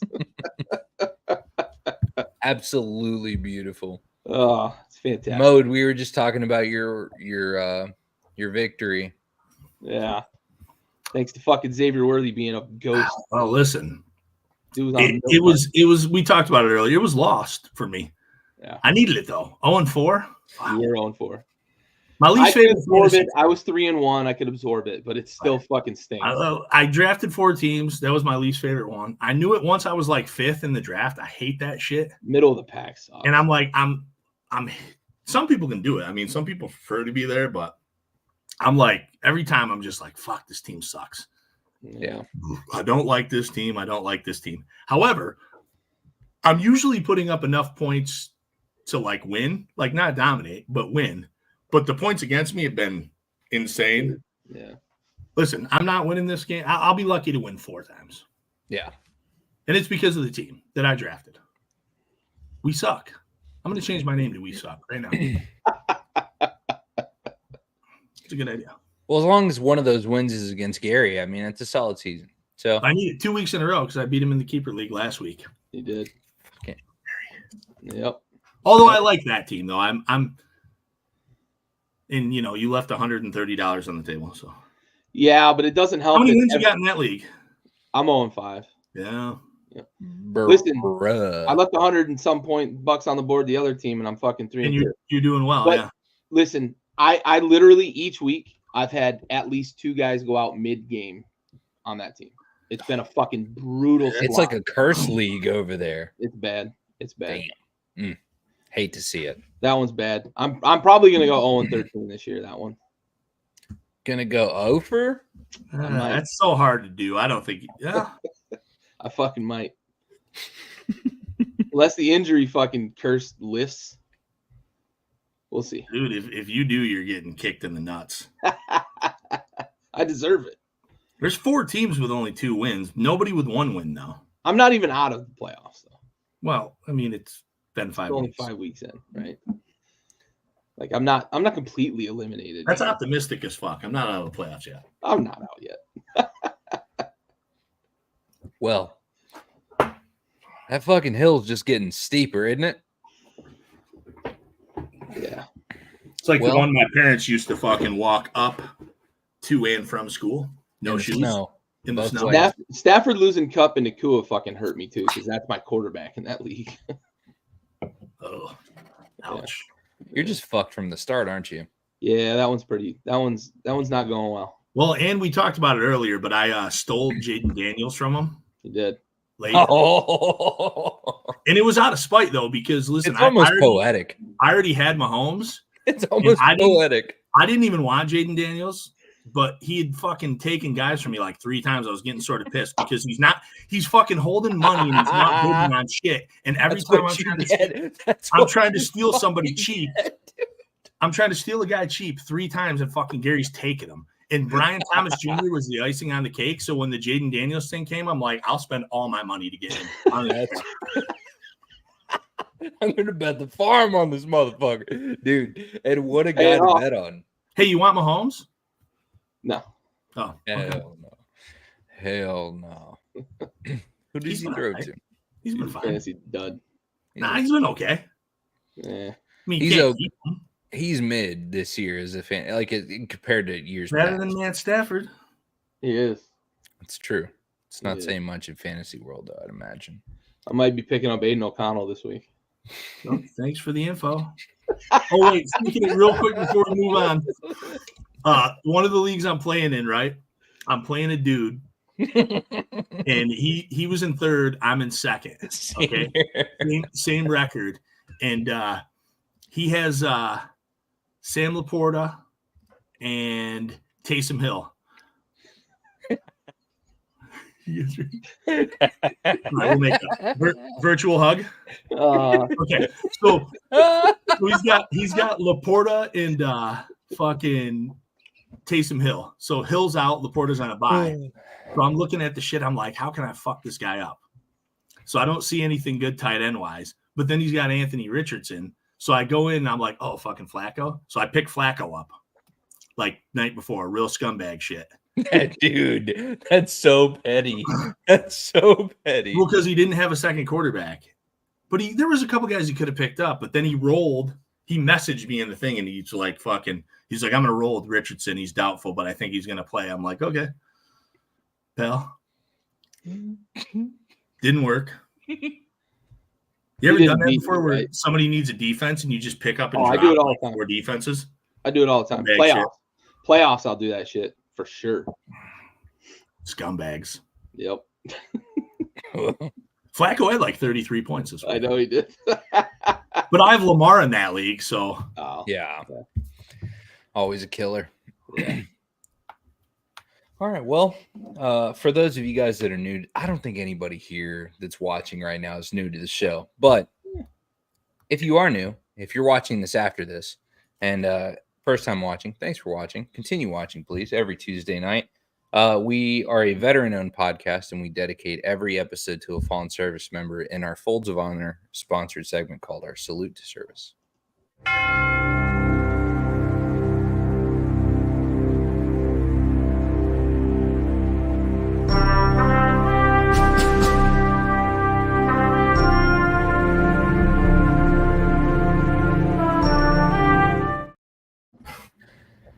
This episode is going to be dedicated to Army Specialist Artemis D. Brassfield, who passed away October 24th, 2003, serving during Operation Iraqi Freedom. He was 22 years old from Flint, Michigan, assigned to B Company, 1st Battalion, 66th Armored Regiment, 4th Infantry Division, Fort Hood, Texas. And he was killed in an enemy mortar attack in Samaria, Iraq. Army Specialist Artemis D. Brassfield. We have the watch.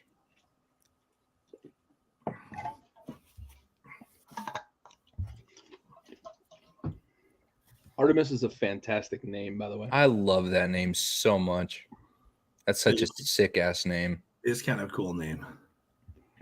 I always thought as a kid, Andy wanted to shit on it so bad for a second. He wanted to shit on it so bad. I didn't want to shit on Artemis. Gary. You fucking. I'm not alone. No. You fucking saw it. Yeah, dude. I didn't want to shit on Artemis, but dude, are you not a patriot? I wanted to make like a distasteful joke about fucking surviving the water in Flint, Michigan.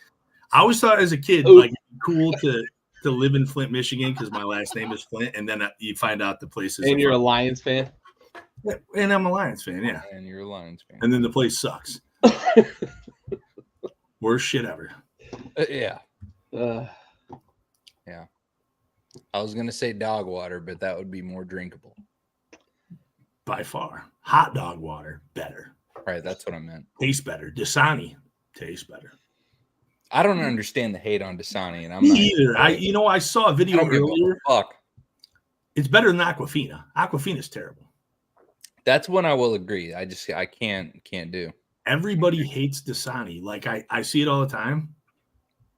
I've never had a problem with it. There's like a bunch of little like local fucking gas station brands. Like one that's really big down here is called Niagara. And so we'll buy a shit ton. Like that's one that we'll buy, but like Aquafina, pass, bro. Can't do it. We drink. I always drink tap water. Like I never minded tap water. It's probably why I'm whatever. But we had 1 week where they were they were redoing the pipes, and then we got jugs of water from the store, and then my wife couldn't go back. And it's like Poland. We drink Poland Spring. I don't. Yeah.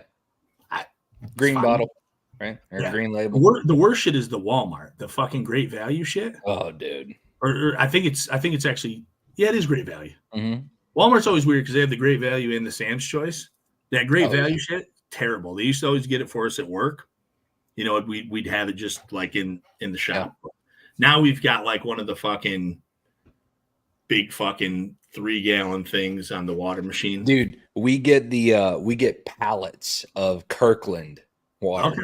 And so we get that to our construction yards. And so that's what we give to our guys in there. Is the Kirkland okay? Oh, yeah, it's solid. Yeah. Totally solid. I mean, I buy that for the house. Yeah. Okay. Yeah. People like another one that's not up north so much is like the Deer Park. People seem that's a good one. I like Deer Park. People seem to love it. Ozarka, I don't know if you guys drink that, but Ozarka is like my favorite. I've had that before. That's a Texas specific one. I don't remember what it tastes like. Yeah, it's made. Water's kind of water to me. I just, to me, that Great Value sucks, and the Aquafina. Other than that, I don't know. I saw a video earlier where somebody was like, I didn't know it was possible to drink plastic until I drank Aquafina. Somebody was in the one of the hurricane areas, and they're taping like in a Walmart or whatever, and he's like, even in the fucking emergency, and it shows like a half a pallet of Dasani, and everything else is gone. It's like nobody wants to drink the Dasani, and I was like, I never fucking got the Dasani hate. Yeah, no, it's like Nickelback, dude. I never understood the hate. Nickelback and Creed. Yeah, dude. If you hate them, fuck you. I'm just telling you right now. Oh, I don't even know what that means. Again? Oh, is that is that baseball? I don't play tennis. This is a fucking football podcast. Do you hear me, brother?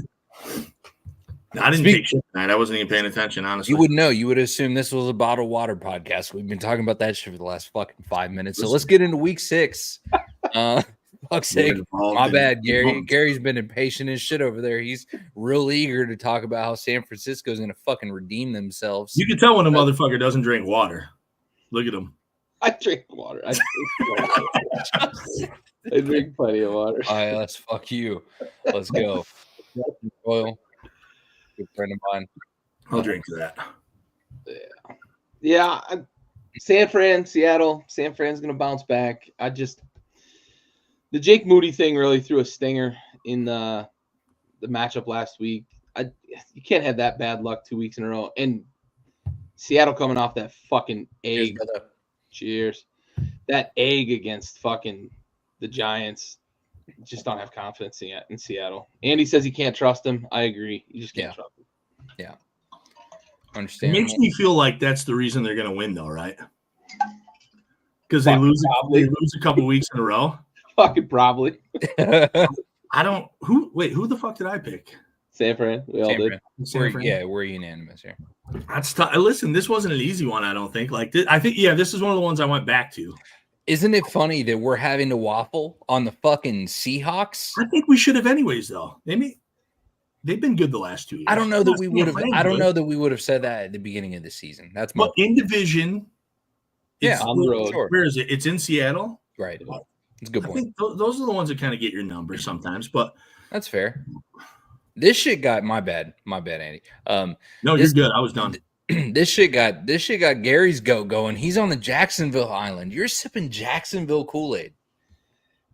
I think it's Chicago. I think it's less about Jacksonville and it's more about the fact that they've been one of the better teams at getting pressure on quarterbacks this year.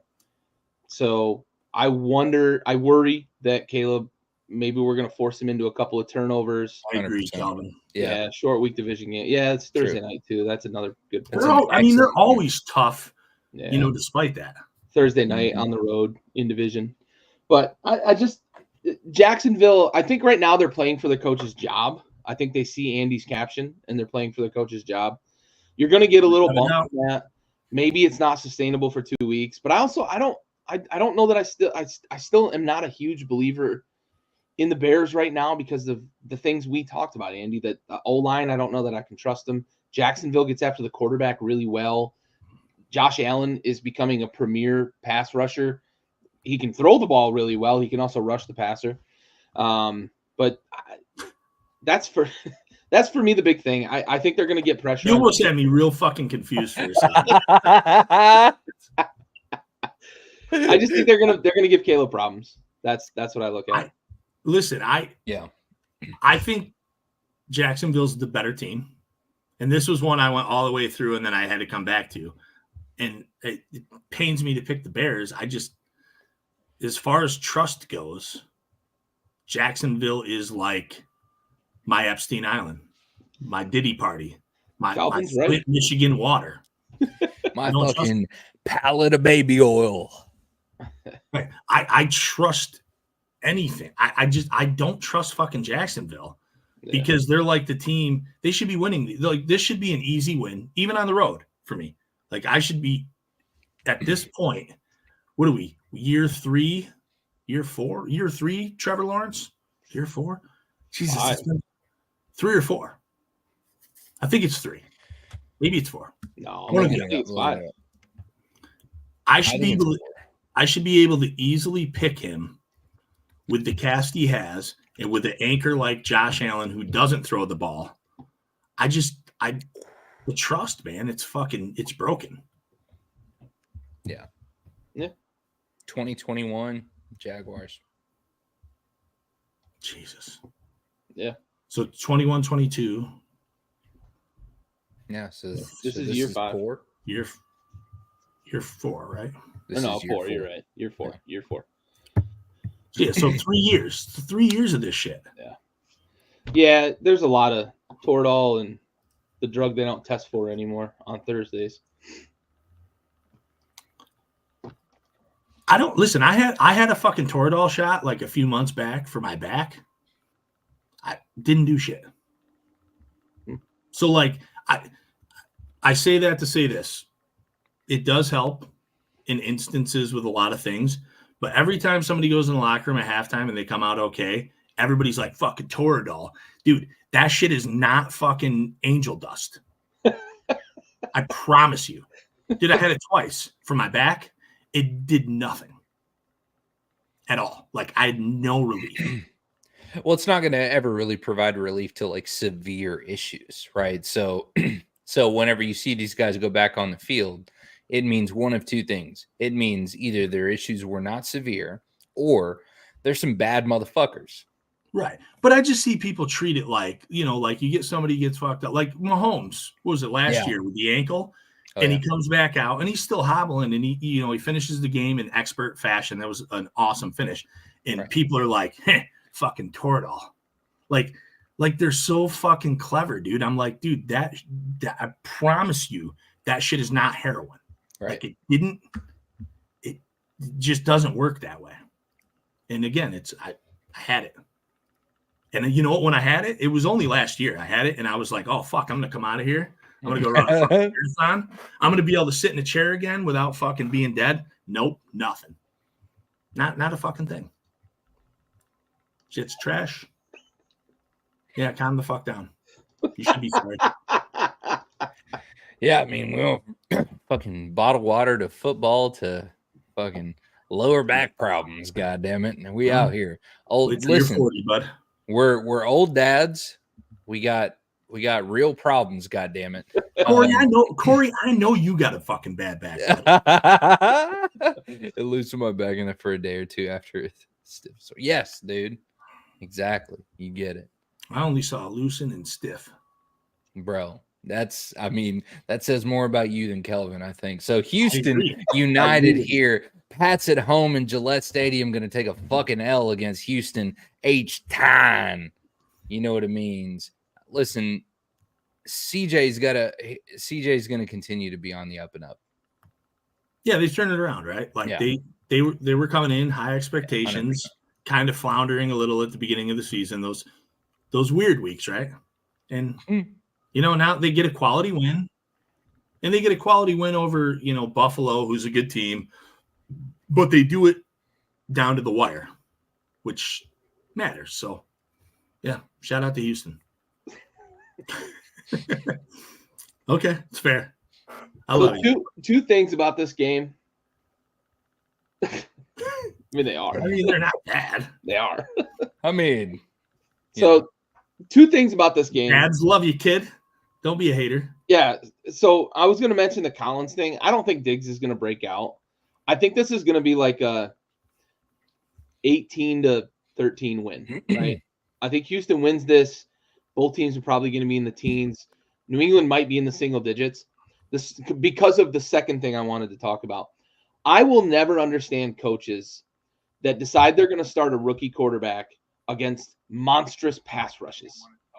We've seen it in the past with teams starting rookie quarterbacks against the Steelers.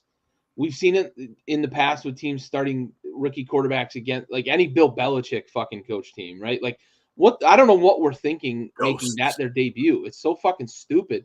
Drake May is getting his first start this weekend, and he's got to face Danielle Manning and fucking Will Anderson.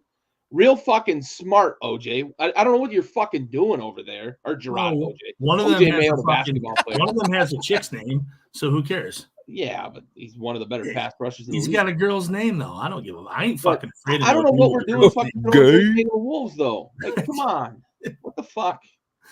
You start bringing a fucking dude over to me, his name's Holly. I ain't afraid. Listen, there's nobody exempt from the work, period. With a name like that, it's, I mean, listen, you're used his to whole life, bro. His whole life. Yeah, you might have been punching motherfuckers in the face, but you're going to have to punch me too, or I'm not going to stop. Fucking punching air after that. Fuck you, Corey. How about that? We used to have a good pass rush, and then D-Law and one too many concussions from one or two generations of fucking linebacker concussions. I mean, we've had a problem with the pass rush. Okay, Micah Parsons isn't a sole fucking. He's not a one-stop shop. Fix. God damn it. All right. I don't need you to. I don't have time for that shit. We're not even talking about Dallas. Fuck you, Corey. All right. Yeah, Corey. Fuck you. Yeah, you heard that. Your name's Yeoman. Yeah, Yo man. No, his real name is Muff Daddy. Muff. That's actually gangster as shit. Now that I think about it. All right, Corey, my bad, bro. My bad. Muff Daddy. All right, Baltimore at home, Washington. I'll be honest, I waffled on this one. I waffled hard. Because I love the trajectory that Washington's on. It's not that I'm not. Listen, Derrick Henry to Baltimore is quickly becoming one of the greatest things. And it's like, it seems very reminiscent of like Mark Ingram in New Orleans only, and then goes to Baltimore, same kind of Bama track, right? But then Derrick Henry is generationally like just prodigal. He's different, right? And then seeing that with the Baltimore offense that has enough to protect him and get him some openings, man, Derrick Henry's going to have a career. He's going to continue to have a career, because we weren't saying this last year. We were thinking that Derrick Henry was on the back nine of his career, and he may still be on that, but he is on a continued Hall of Fame track. It's insane. Yeah, he's on the back three. Right. He still is. It's insane. His back three is just this good, right? He's, 30 years old. He's got fucking more wear and tear on his body than like every fucking vagina in the Kardashian fucking household.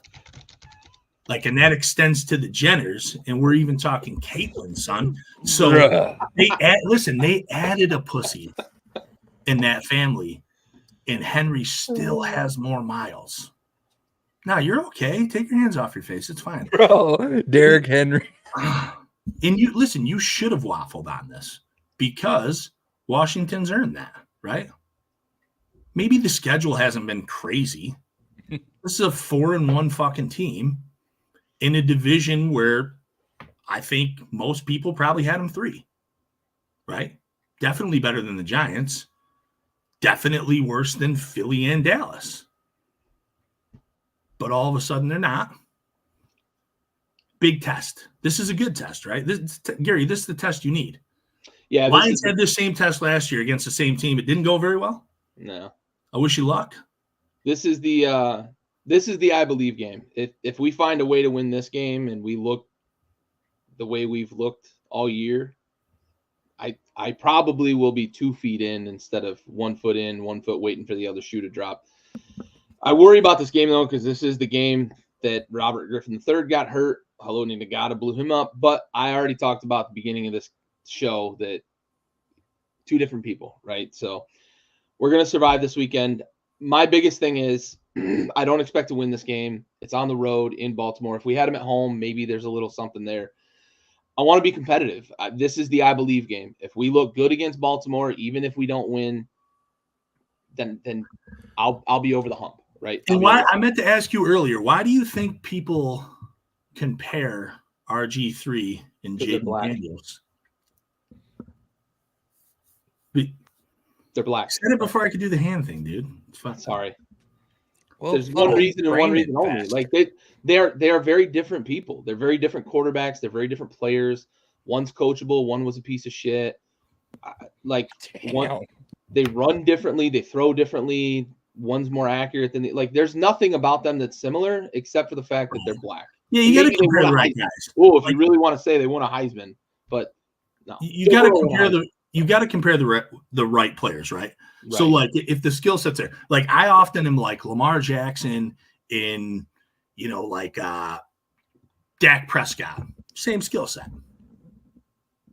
Yeah, I mean, I think I'm looking at this much from a higher level. Like I look at these guys, dude. I'm skipping right over that and getting right to the fucking point. There's a running quarterback and there's a not running quarterback. RG3 is a running quarterback. So is Jaden. Can be. No. I think Jaden's second nature is to run. He would rather throw the ball. Yes. Yeah. Jaden's a quarterback who's a better athlete. I think you're still I think you're still looking at this too technically though. Like all I'm saying is that someone who is capable of running, not run dominant. Right. There's a difference between fucking Jay Cutler who could also run. He was a freight train. You're No. I get what he's saying now. I think, Gary, we got thrown Peyton Manning, Tom Brady versus he's a running quarterback. He's a mobile quarterback. Mobile quarterback. That's better. Yeah. Jaden's mobile. RG3 was not a mobile quarterback, though. No, he's fast. RG3 was a track star that could throw the ball 80 yards. Right. But he could run. Right. He was a track star that could throw the ball 80 yards. It's still a mobile quarterback. You're nitpicking now. He didn't threaten the defense at all three levels. He wasn't a good decision maker. Like, I don't know. There's almost nothing. There's almost nothing similar about them. Like that's the problem I have with people constantly coming at me with RG3 was this and RG3 was that. Yeah, I told everybody that would listen 4 games into 2012 that we might lose Robert Griffin III for fucking ever. But I'm riding this fucking train, this electric fucking power ride, as long as it'll fucking take me. And it took me 1 year. Yeah. I'm just that guy in your Facebook status was about to say that Jaden Daniels was fucking cornrows away from being RG3. Right. He almost said that. Right. I feel like he had it typed out and then erased it. Just say it. Because he didn't know how to spell cornrows. Probably. He probably thought it was rolls instead of rows. Rolls. Yeah. Corn rolls. Like egg rolls. Well, don't they just fucking roll them together? He's like, if Jaden Daniels gets those egg rolls in his head, he's going to be just like RG3, going to suffer the same fate. You ain't shit, bro. They're different. There's nothing similar about them. I mean, they're both black dudes. That's it. That's it. All right. Well, I feel like we just may or may not have exposed a little bit of fucking like trauma that maybe Gary needs to work through a little bit. But in the meantime, we're still unanimous on the road. Man. I want to have an intelligent conversation with people about who Jaden Daniels is. That's all. Yeah, but you're from, listen, you're from here. I know. You can't. I know. He's better. Sorry. I don't post on Facebook anymore, like really for this exact fucking reason, because it's simple ass people, man. I worry this weekend though that that Derek and Lamar are going to go for like fucking 280 on the ground combined. We historically have struggled against mobile quarterbacks, and we'll see. Lamar is fucking next level. Maybe DQ's got a game plan for him, but that's a freight train. Lamar reminds me of that Dak Prescott fella. If there's anybody like I don't want you to get hurt. And I hope that you have good insurance, but like I hope you get in a fucking fender bender. Jesus Christ, dude. Yeah. That's fucked up, dude. That's just kind of where I'm at with it, you know? I'll be okay. Yeah, you will be okay. And that's really the most I important. got airbags and shit, dude. Like, exactly. No, I'm not. I said fender bender, bro. I ain't trying to deploy no airbags. I'm not probably hitting another fender at fucking 5:50 in the morning. Not here. Road's all clear. The only thing I'm going to hit on the way to work is a deer. Yeah, I hear you there for sure. And I'm in town, but I'm still. There's always fucking deer. Well, listen, the good news is I joined about 50 minutes in. We're 2 hours into this fucking show. And we're still not even, we're just now through the first row of the It's not our fault anymore, Andy. Sounds like your fault, bud. It's completely my fault. That's really what I was trying to say. Is that it's entirely my fault. So I blame you no matter what. Fuck all of you. Hey, look at me. Hold on, look at me. Bring it back here. You have the thing up. I didn't put the thing up. He put the fucking thing up. But look at me. Hey, look at me. I'm the captain now. Okay? We're gonna try to get through this because we're 2 hours in. All right. You're like an hour and 20 minutes in. I'm like an hour and 10. You guys are 2 hours in, which is fucking already means that we're okay with it. Yeah, which means that typically you're about halfway through your show. So yeah, we're fine. Yeah. So Philly at home, we're going with Philly. I'll be honest, I kind of waffled on this one. I thought that Cleveland might pull up the upset because I have no faith in Philly.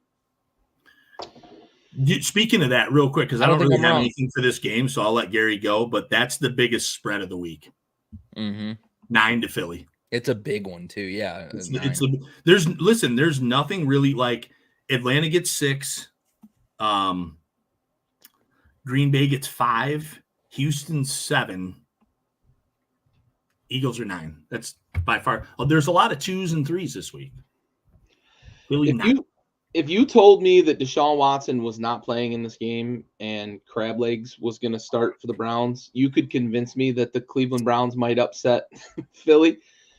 But as long as Deshaun Watson is starting at quarterback, you can't pick Cleveland.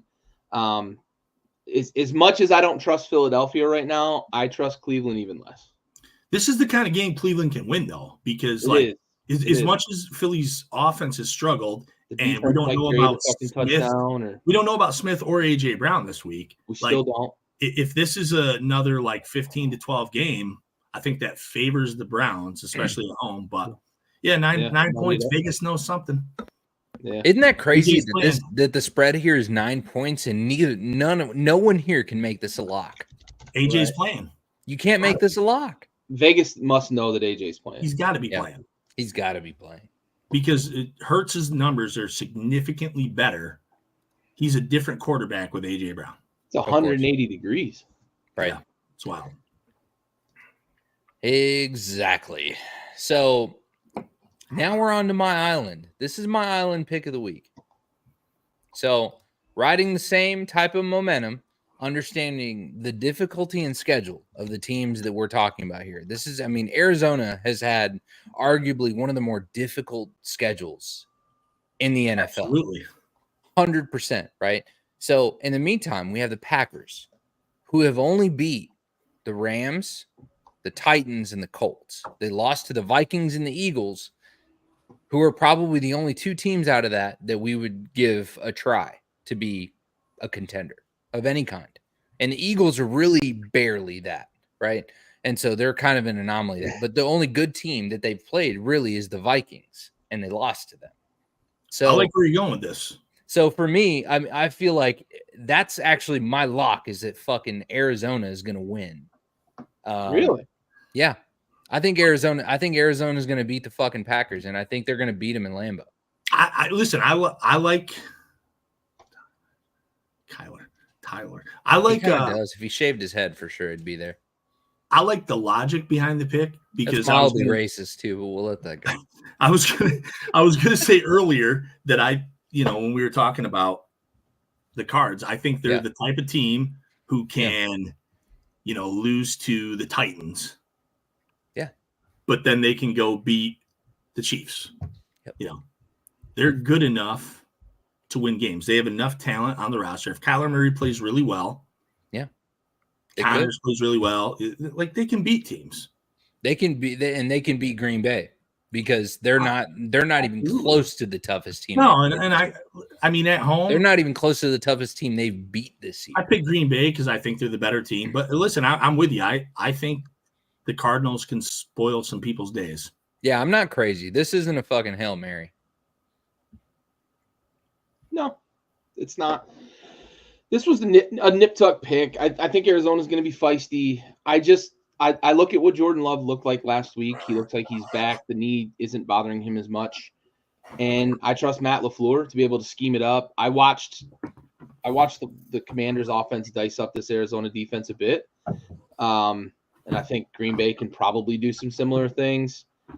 I think he started to last week, Corey. I think we're going to see him get more and more comfortable on the leg. And we're going to see a better Jordan Love going forward. Arizona is going to be feisty, man. They are going to be tough. They've got some star power on that offense too. James Conner is a dude. MHJ looks the part. He looks very, very good.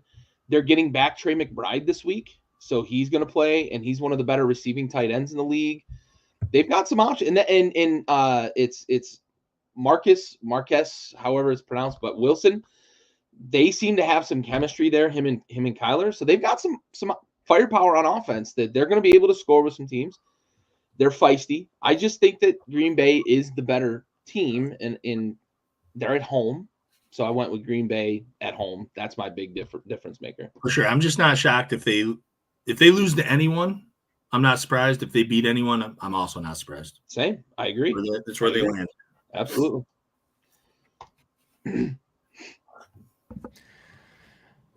On to New Orleans. And, despite the favoritism that New Orleans gets at home, we're united here with picking Tampa Bay over in New Orleans. There's really, at least for me, I don't really have a lot to cover here. I had my big soapbox moment with Arizona on my island, but, the rest of this is going to be fairly smooth. Yeah, the Saints started out looking real good. Kamara looked back to form. Which, people hadn't seen for a couple of years. Carr looked like he could actually kind of play football. And, now they're just kind of fizzling. That's what happens early in the season. We expect now the better teams to win. And I think we all think Tampa's a better team. Yep, I agree for sure. Well said, Andy. Absolutely. Look, I'm with Bentley on this, man. I think we're going to see Spencer soon. Dude.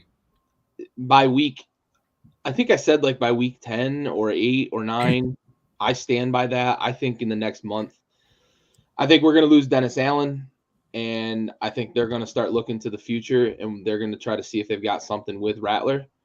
And that's when Chris Olave's stock should go up, because Rattler likes to throw outside the numbers. He loved to do it in college. He'll throw outside the numbers, and he's a guy that probably wants to push it down the field. So, but I think we're going to see Rattler.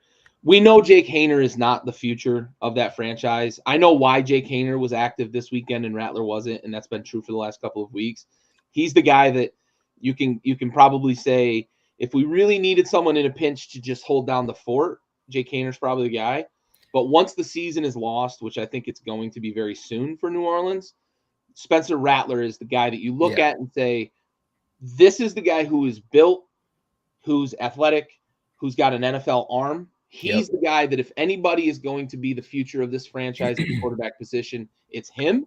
And if he's not the guy, we know we're drafting a guy next year. Well, yeah, we gotta throw him in and figure it out right now, right? Like if he can't swim, throw him in the pond. A la fucking John Wade. Yeah, start getting some reps in. Yeah, exactly. Listen, they don't have a terrible line, so it's not like you're putting a kid out there to get him killed. Right. Yeah, they got some weapons. They got some stuff to protect him. They can hand the ball for tomorrow a little more. Right. They're not going to win the division. No. But they're an okay team. Yeah. Bentley Winstead. I have no clue if you're actually who I think it is. You who are. You think it is? He's the guy from Tailgate. Oh no, that is not who I thought it was. I had no idea that his last name was Winstead. That happens to be the same name as somebody in my hometown. So I was very confused for a second. No, shit. Somebody I haven't talked to. Yeah, somebody I haven't talked to in 20 plus years. So I was about to be very confused. Anyways, but yeah, dude, I think it is Rattler time. I think it is properly. Senior. I think in the next month we'll see him. Yeah, exactly. Yeah, I mean, they scored on their first drive against Kansas City second drive against Kansas City last night and then went quiet. So,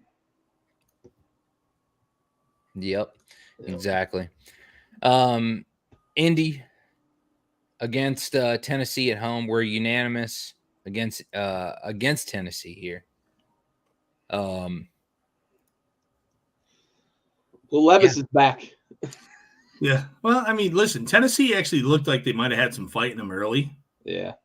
And Levis kept losing those fucking games. Yep. But yeah, I don't know. I think we're getting into the fold where the teams who can play are going to separate themselves from the teams. We know who the bad teams are now. Yeah, definitely. And it's going to show in our picks here, too. This is the last island. And then after that, we're kind of unanimous through. So the last island is actually Gary with Denver and or Gary, sorry, on the Chargers Island. And you know, which is kind of surprising because you had your moment where you had given some flowers to Bo Nix, and I guess it's not really surprising, but yeah, I don't know. I expect a little turn up at Mile High this weekend. That's why I picked them.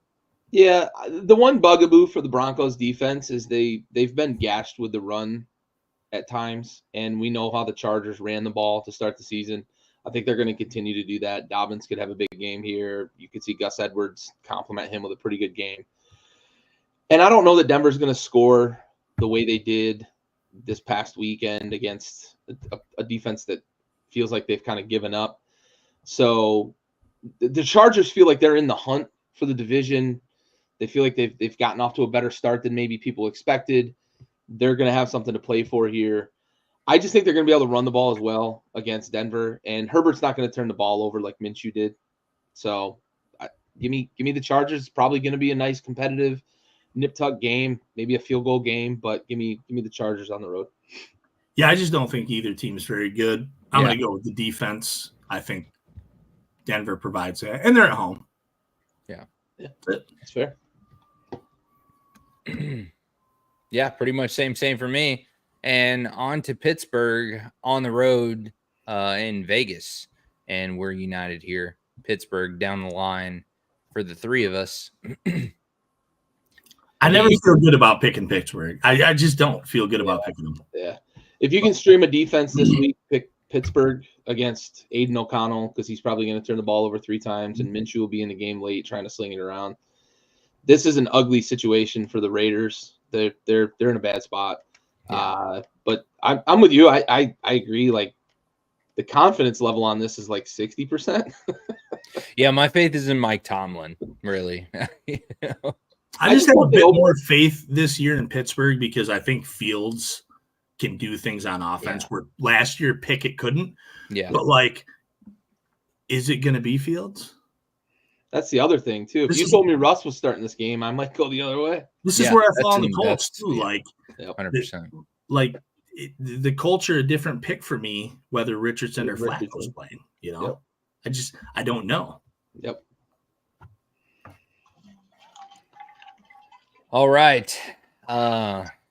Detroit in the Big D. And it's Detroit down the line. And this should not be a surprise. Well, I think. Dude.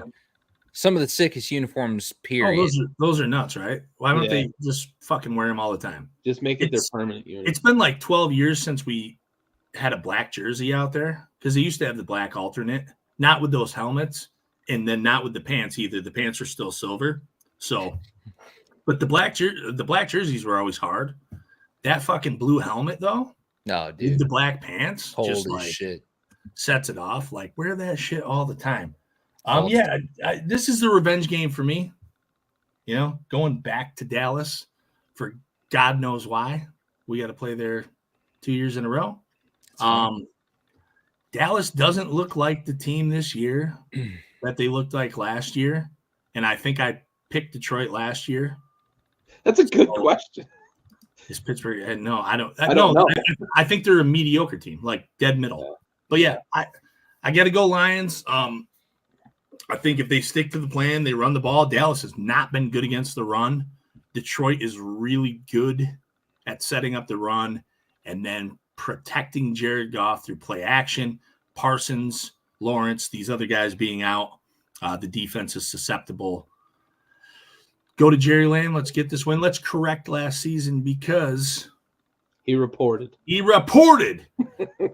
Also, it's funny every time Dan Skipper, who obviously was the one who they thought reported instead of Decker last year, he goes eligible like every game at some point. In the crowd, fucking bananas every time it happens. I will say this about Detroit. I do want to give them their flowers a little bit because I've been critical. Last week, Detroit played without Frank Ragnow, who may be the best center in the NFL, definitely one of the best centers in the NFL. And they moved Graham Glasgow over to center, who's usually a right guard. And it was flawless. And Goff was flawless. The pass game, including Amon-Ra, was flawless. 19 for 19 as a team. With a different guy snapping the ball, which just tells you how good that line is, tells you how committed the team is. Shout out to Detroit for that. Sorry, Raul. Fuck the Cowboys, baby. No, you're good, bro. I picked them. I picked Detroit too. They're obviously the better team. So, Raul's like, fuck the Cowboys too. I've been saying that. I know. So, ain't shit new. Go catch some episodes, bruh. Go read up on me. I have never changed my opinion. It's still not our year. This just in. But one thing we're unanimous in is that fucking ATL is going to put a beat down on the Panthers. It's going to be continued. I mean, just they better, especially if you're watching from them 35-cent seats in the top row. Just giving them away. Yeah, giving them away. Can't give them away. Yeah, I'll go to the game, dude. If I live down there, I'd be at every one.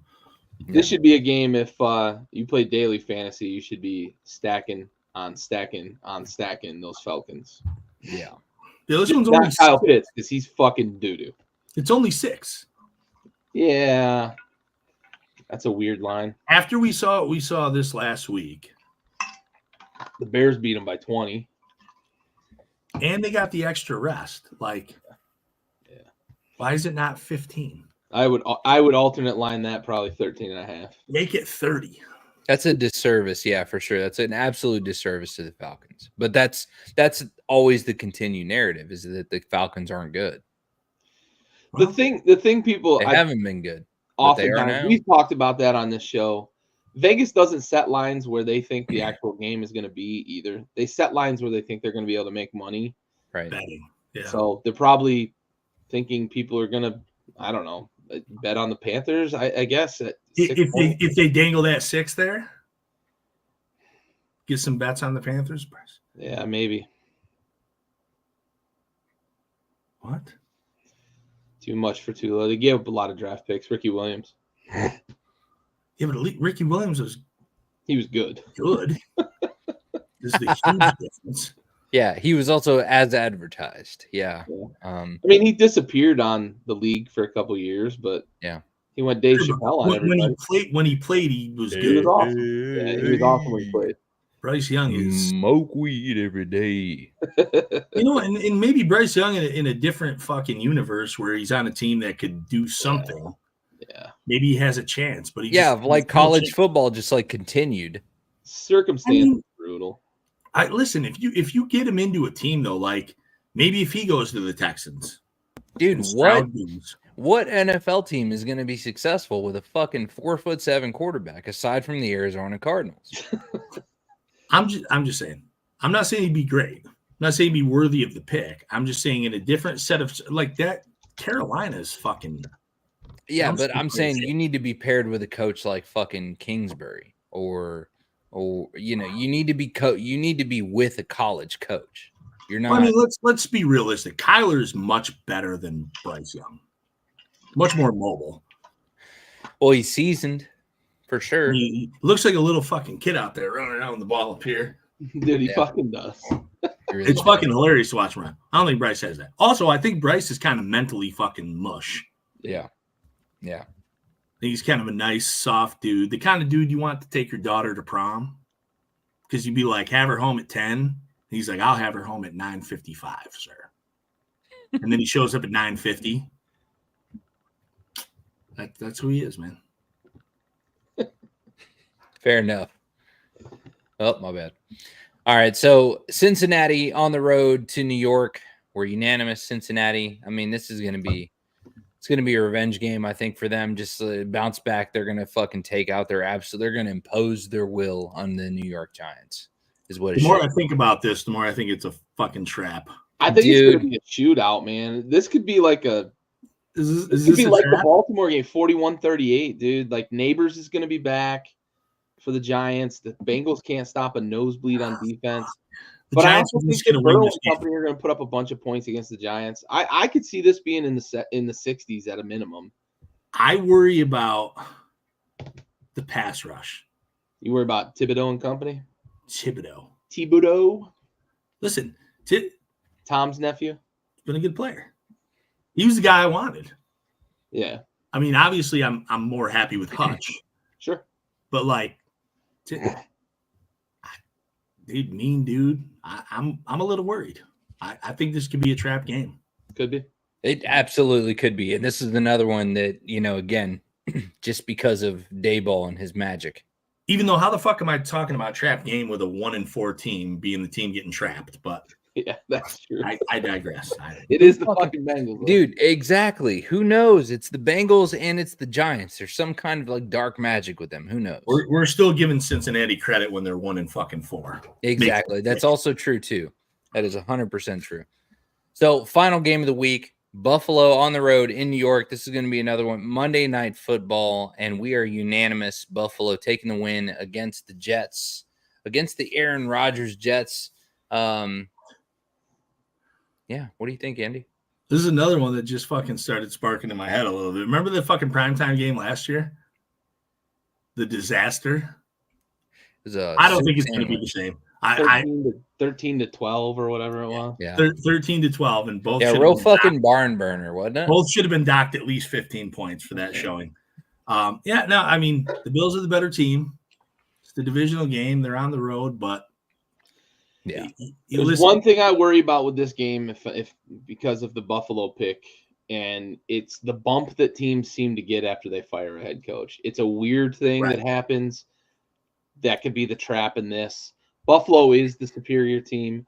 Buffalo needs to treat the Houston loss as a wake-up call. That's a game that you shouldn't have been in that position. We'll see. We'll see if they rally around McDermott. They rallied around him last year after the weird 9/11 comment.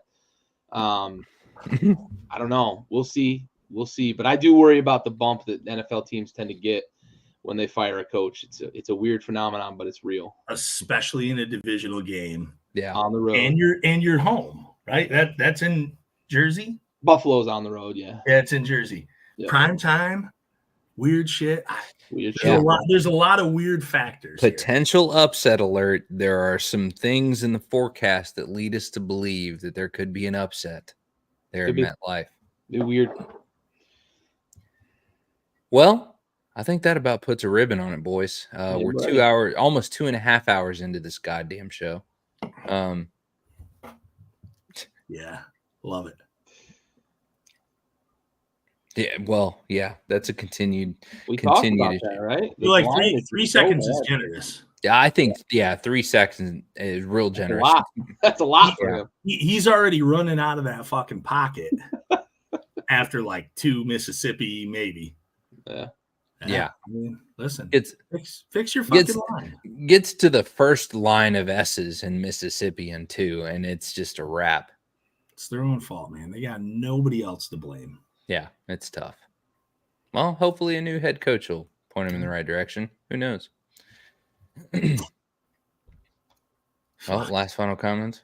Yeah, definitely going to be an important win for them to kind of continue to keep their place in the division, obviously. But just you got to keep the Jets at bay because they could be an upset alert in 5 seconds. Exactly. Yeah, they're going to need to.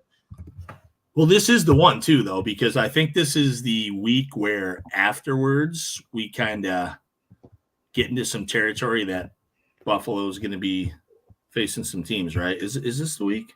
I think so. Yeah. Oh, no, they got the Titans next week. Oh, one more. But then they're at Seattle. And then they're home against Miami, which is way more winnable now. But then they've got that, like, Chiefs, Colts, Niners. Chiefs, San Fran, Rams, Lions. But again, a couple of those teams have faded now too. I mean, we're not as afraid of the Rams as we were. Belichick. They get their boys back, maybe. We'll see what happens. Senior, always a pleasure. Boys, do you have any closing thoughts? Yeah, my shit's getting real gray right here. Yeah, you got a whole little streak there. Yeah. It's pH. pH. That's what they say. It's all the tap water. That's what they say. That's what it is. You got the tap water streaks. Tap water. That's what it is. Corey with another excellent point. Spoken like a man that can't grow one. That is 100% true. Got too much native in me. But no, I was talking about Corey. Oh no, I'm talking about me specifically. Lead in the pipes. Damn. Yeah, well, Andy is 40, so it's possible. I think the joke went over everybody's head, Andy. Yeah. Who said lead in the pipe? I didn't see it. I was looking at Robert Leader. Oh, it's lead in the pipes. Yeah, okay. Lead in the pipes. Yeah. I feel like you're Mennonite at best, Corey, but you know what? You're going to hell either way. I mean, his last name is Yeoman. Yeah. That's like second to Yoder. It tracks. It tracks. That's what I'm saying. Well, from all of us here at Backyard Sports, we appreciate you guys tuning in. Be sure to check in next Tuesday night for our next episode of Backyard Blitz, brought to you by Backyard Sports. Be sure to check out. Look, if you're into baseball, you got to be sure to check in the Rosenbaggers. If you're into basketball, check out Buckets. If you're into college football, check out Tailgate Trash Talk. Check out all of the family of podcasts within Backyard Sports. We appreciate you guys tuning in. We'll see you next week. I got Gary Freeze, got Andy Flint Mode. I'm Raul Herrera. Appreciate you guys tuning in. We'll see you guys next week. Peace.